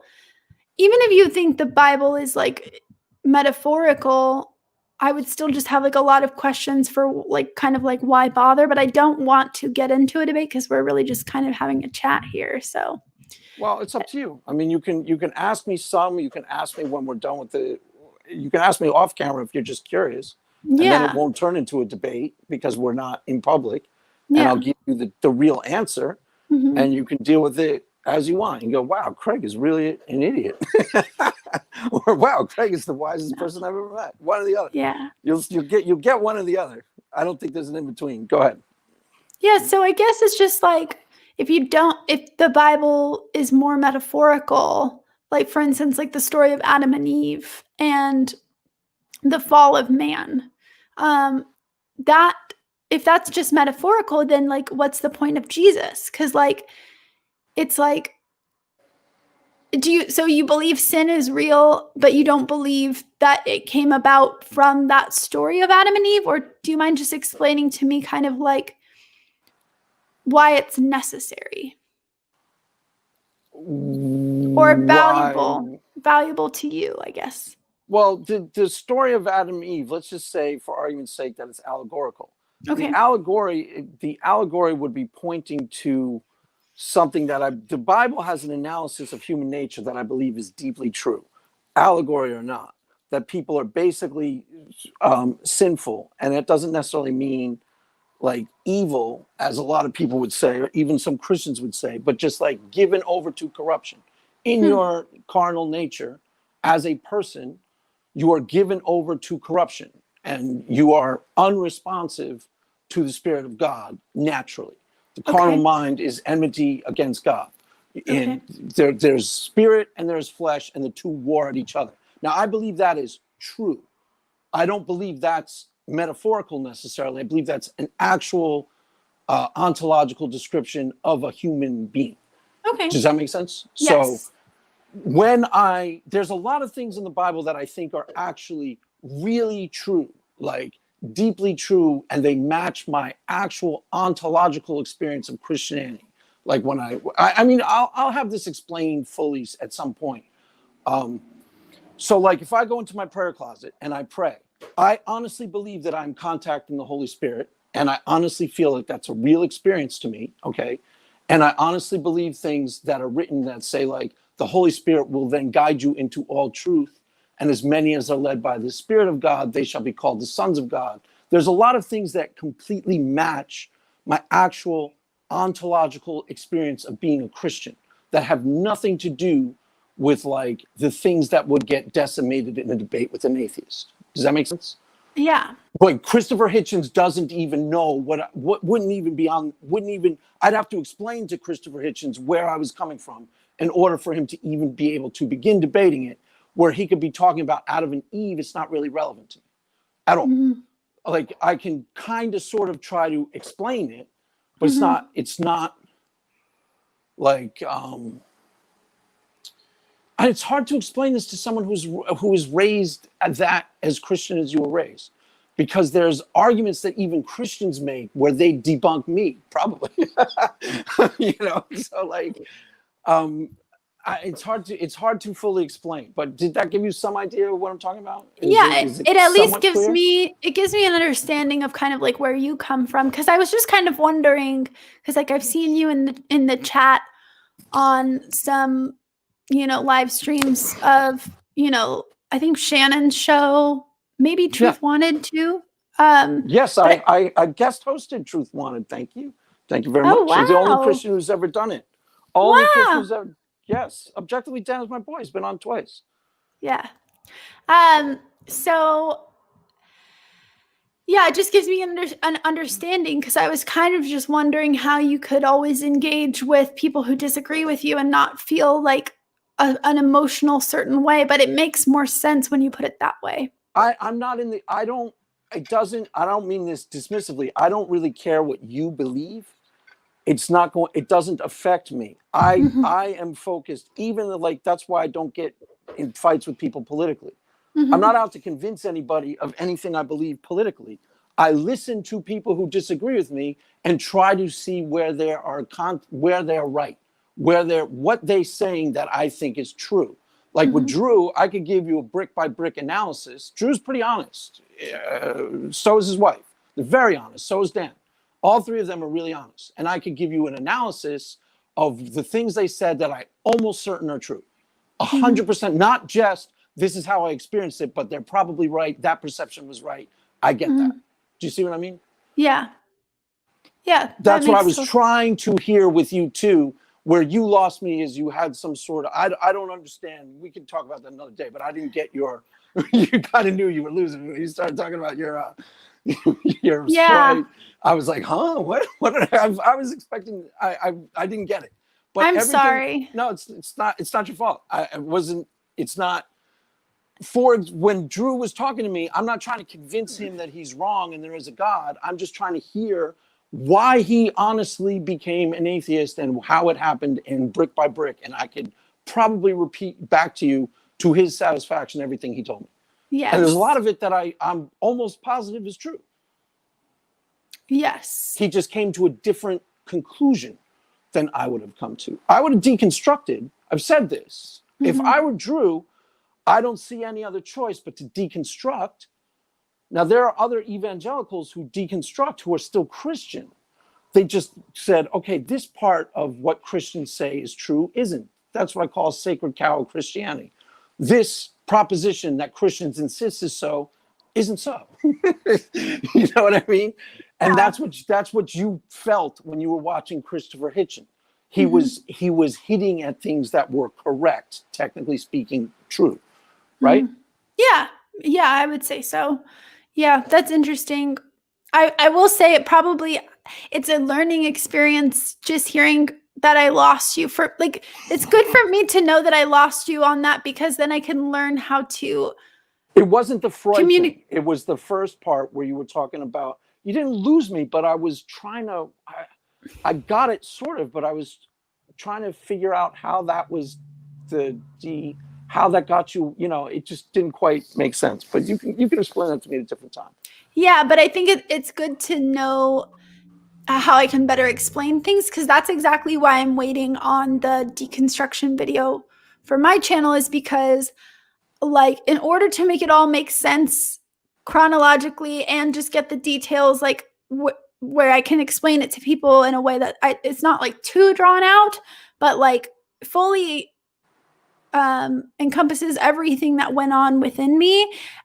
It was just such a process for me, because I had such strong ideas, and then I had just such a long deconstruction that it just is very complicated.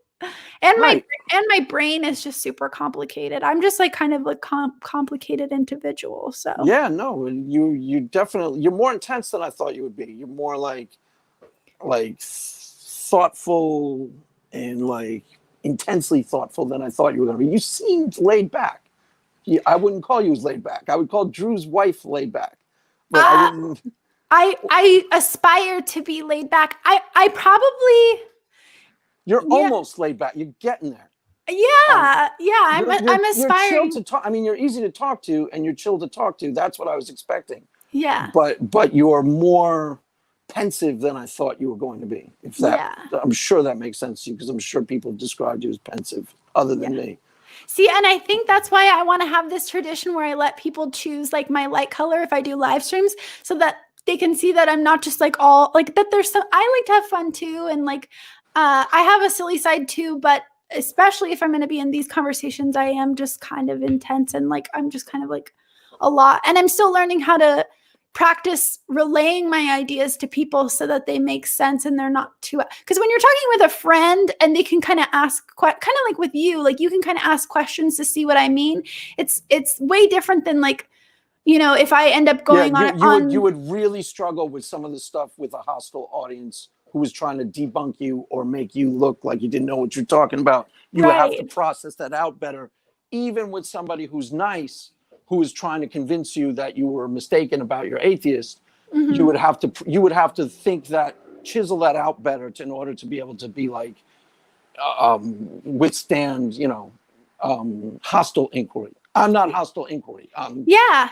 And Apologia, that's exactly the advice that he gave me, like just recently. So you guys are kind of saying the same thing. It's just like, I think that's going to, he didn't say I was bad at it or anything, but I think that's just going to be like a valuable skill. Right, but here's the thing. Here, keep this in mind, and this is for all the atheists listening too. Keep that in mind, because that's very important when you see people get debunked about their religious beliefs. A lot of people haven't really thoroughly thought it through and articulated what it really truly is about Christianity that they find so real and meaningful. So it's easy to debunk them. It's not a skill. Like, I could have made you look stupid easily just because it was, you hadn't thought it through. I would never do that.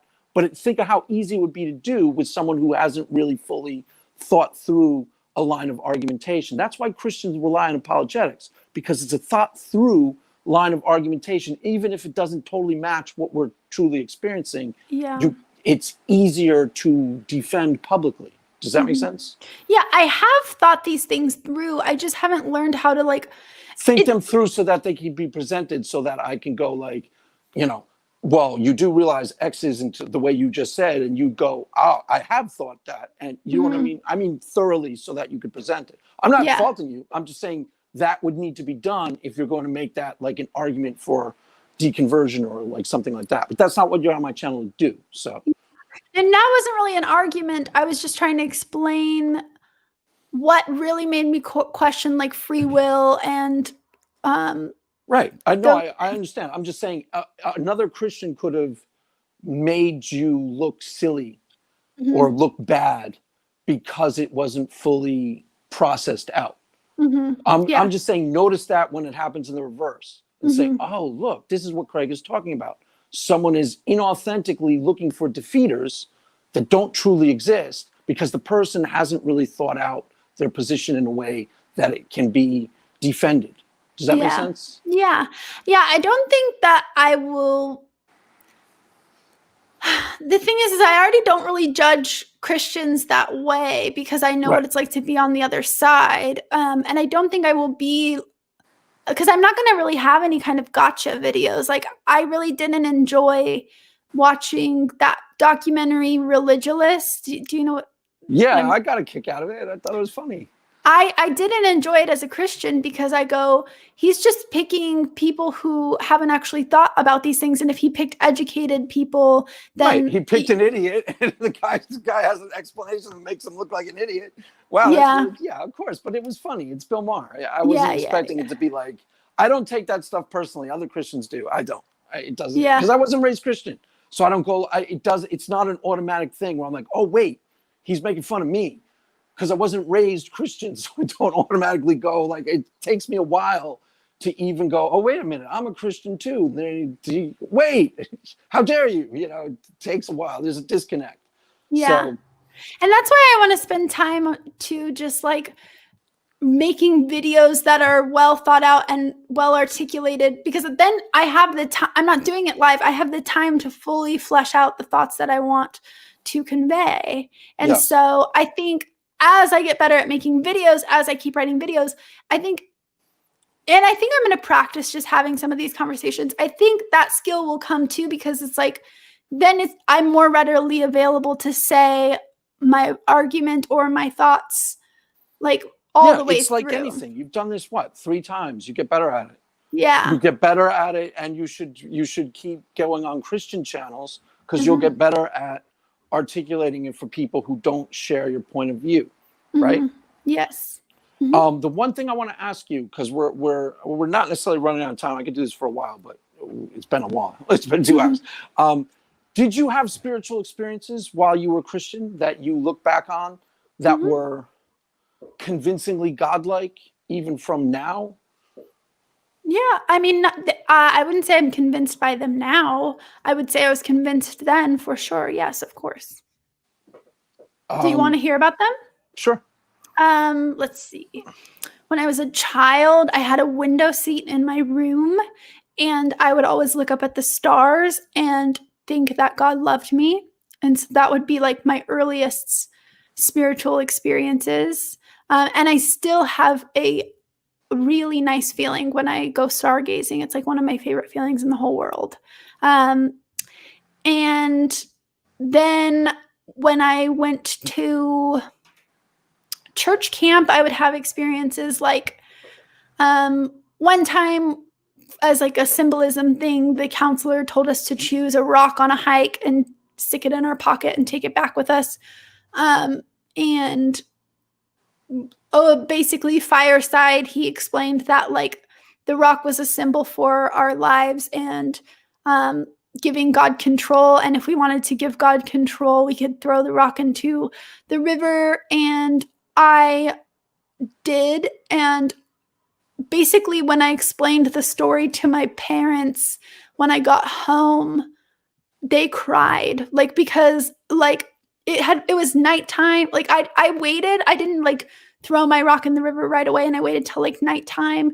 And I told my parents like how I couldn't see, but I could hear like a still small sound, like the voice of God. And that was a spiritual thing to me, to like give over my my life and in a symbolic way, even though I had already accepted Christ at the time. Like that was an experience I had. And then when I was older, just a lot of like collective effervescence. So just with music and a lot of people singing the same song, just it creates a feeling, like a nice feeling. And you can have that feeling at concerts too. Like I still have that feeling when I hear live music.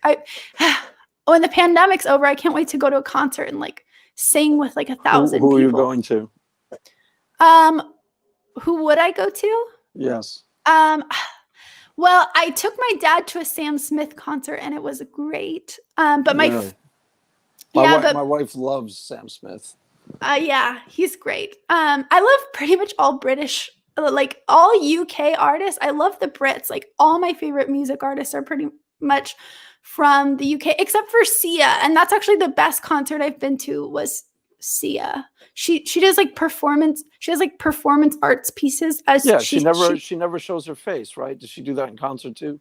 Yeah. So she wears like a big wig or some kind of costume, and then other people are doing performance arts on the main stage. So she's just off to the side singing, and you get to watch like all this art come together, and it's just like powerful. But anyways, that's not about God. So you were in worship services where you felt like there was, at the time you would have said the Spirit was really moving in that service last night.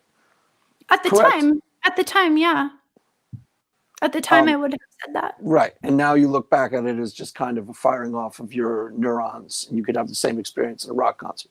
Yeah. Or a concert, not necessarily rock concert. Yeah. You must love rock though, Craig, because it seems like, well, I don't know, maybe I make an assumption, but it seems like you would. Yeah. Why would you, what do you mean why would you just say that out of the blue? What's the tell? Well, you said rock concert. That's the word that you chose. But you have that vibe, right? You have like a rock and roll vibe, don't you? Yeah. If that's what you meant, sure. Yeah. No. When I was in college, I had a band. It was kind of like, do people still know who The Clash is? Do you know? Does that name mean anything to you? Your generation, The Clash? No. Not me personally, but it could. What about Nirvana? Yes. Okay. So a lot of people compared us to Nirvana. It was around the same time Nirvana came out. It was that same type of music, but I was a big fan of The Clash. It's like a punk sort of alternative band, and I wrote all the songs for it. I played the guitar, and I was the lead singer. So yes. I knew it. I knew you played guitar. I don't know how I knew that, but I did. It was prophecy. You got a word from the Spirit. Did you get gifts of the Spirit? Did you do stuff like that when you were a Christian? Were you one of those type of Christians or no? I went Word of the Spirit, and like, did you do that a little? You dabbled in it. I explored charismatic churches because it's all, like I said, I've always been fascinated by other cultures, other people, other ideas. So like as a nerd, like literally that's what I did with my time in college. Like I never drank, I never had sex, never did any of the naughty things. So I would just hop around like trying out charismatic churches, trying out like just all kinds of ways to like express my Christianity. So like I don't think I ever thought I had any sort of charismatic kind of spiritual gift. Like nothing like prophecy, nothing like tongues. I had dreams and I had experiences that I would explain in my own, like a narrative I would tell myself, like a way that I would explain it to myself, because that's how people think. We think in narratives, right? So I would interpret experiences in a really spiritual way and then kind of relay that to other people. Like because as a writer, you know, that would be a skill that I would have, is to it's funny because like articulating things about science, maybe I lose you, but then if I were to like write poetry or something, maybe you would.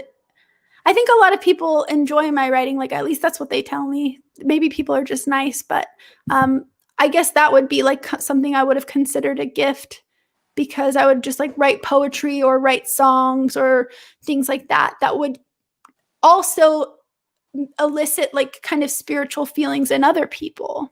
Right.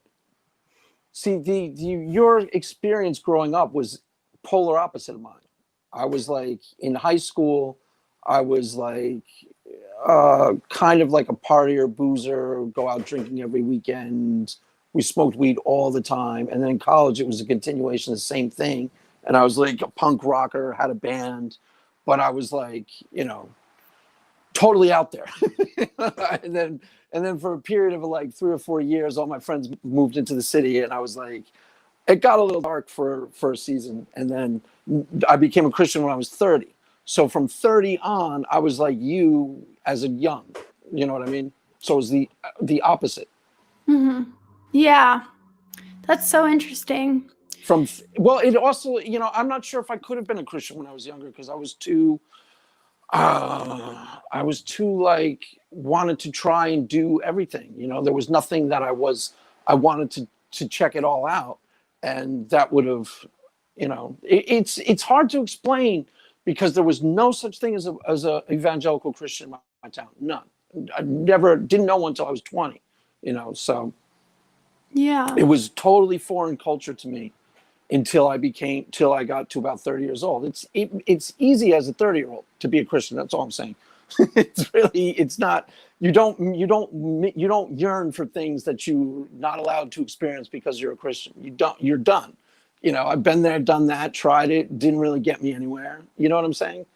mm-hmm. Like I could understand easily somebody not wanting to be a Christian when they're 19 years old. That makes sense to me, because I wouldn't have wanted to be one. Yeah, well, and see, that is kind of where like, so are you familiar with the sunk cost fallacy? It's a behavioral economics phenomena, I guess. Do you know what that is? Yeah, I could take educated guess. Is like you've already put so much into something that you want to just keep going, because you don't. Yeah. You want to convince yourself that you didn't waste time on something that you shouldn't have. Totally. You totally understand it. So like when someone invests in starting up a small business, yes, you even see if that they're on Shark Tank all the time, where someone just won't give it up. yeah. My wife and I watch that show all the time. It's really Yeah. fun. Yes. Because they've formed an attachment. That's kind of what I was saying earlier. Like we form attachments to ideas too, not just people. Just as mammals, like something about the way that we operate, we can form attachments to ideas as well as people. I think that's what makes us different than other animals. One of the things that makes us different than other animals. And so I think, you know, they get attached to that idea of the business that they wanted to start and this dream that they had, and they can't let it go. And right. I think for me, like, because we had an opposite experience where I saw that in my early adulthood, I sacrificed things for my Christian beliefs, for my what I would have called like love of God, love of Jesus. I sacrificed experiences that I maybe would have otherwise wanted to have because Right. I thought that they were quote unquote sinful or not God's will. And so, Yeah, no, that's what you were trying to say originally. I totally understand where you're coming from. Yes. yeah. Because like I would struggle with that. See, my wife is more, let me just interject this and I'll let you continue.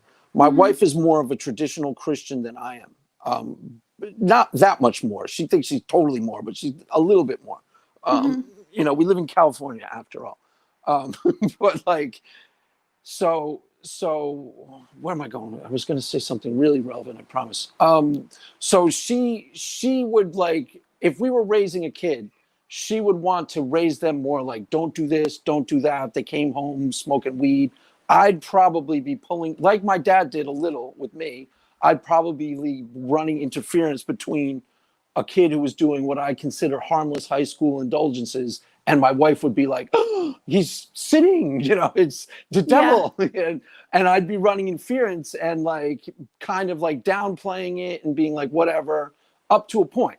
You know what I mean? I wouldn't want him to be like I was because we were destructive, but I would be like, so I get that completely. And I don't know how I would raise I'd be really hesitant to be like, you know, don't look at those magazines, just to put this in the dopiest terms possible. Don't look at those magazines. That's not of God. I'd really struggle with doing that.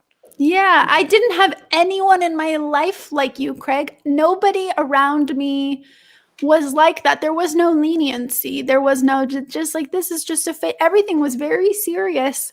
Like and maybe that's why I became an embodiment of like even more intensity than the people around me. Cause like, because you have to justify it to yourself. Why am I sacrificing normal things like dating boys? And because you had to justify it to yourself, so you go hardcore. It's not a real.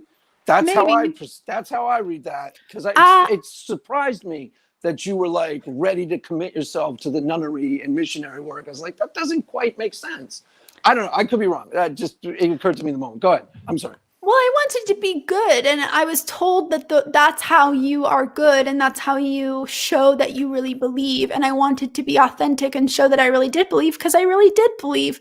And so I thought, if that's okay, but what you're saying, this is really, really, really challenging for Christians who don't get what you're saying. I totally understand what you're saying, and the Catholics kind of have this nailed down, and it's what I call healthy hypocrisy, whereas the Catholics that I knew growing up were just as crazy as we were, just out till they went home an hour earlier from the party on like a Saturday night, and then they woke up and confessed and went to church. So it was like healthy hypocrisy. They still sowed their wild oats. They were still crazy teenagers. They maybe didn't do it to the extent we did, but to the extent we did was destructive. There's a healthy balance between like, you know, don't go to the New Kids on the Block concert because that's sinful, and like, don't, you know, smoke weed till 5 a.m. because that's destructive. There's a balance in there. You know what I mean? That's what I think you're saying, right? Correct or no? You can say no. No, I don't know. I don't know what I mean anymore, but I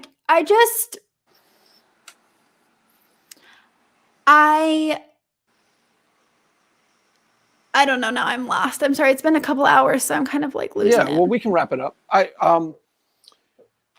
mean, I get it now. The thing that you were explaining about the sunken cost, you wanted to believe it because you had committed so much and sacrificed so much for it, that you found yourself, or at least when you heard about people who were unwilling to really look something in the eye, you were like, that's probably me with Christianity, right?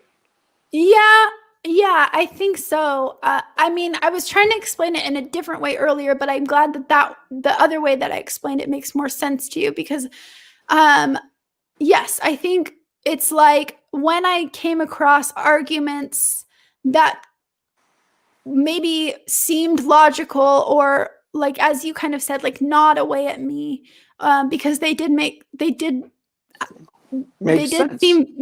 seem valid, right?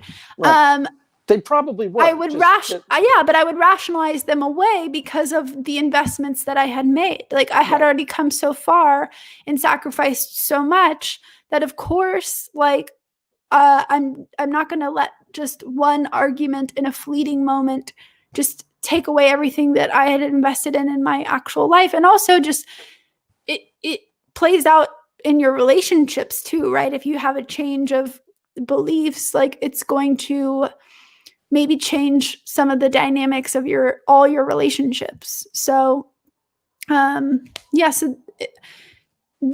have a lot of reason to rationalize a certain way as a Christian, I would say.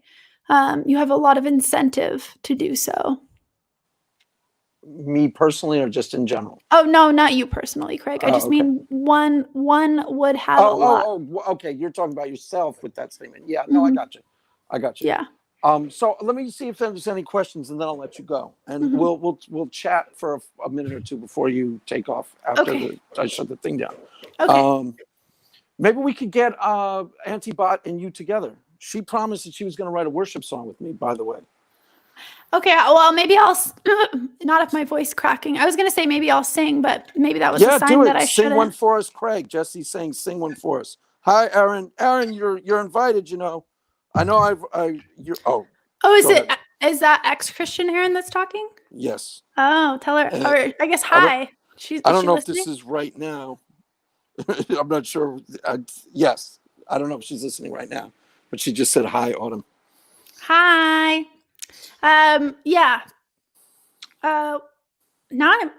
We could totally I'll write a song with you guys, or if you guys want to write it, if it's like your thing, I can just be your audience or whatever, but I can participate as well. I've got What do you play?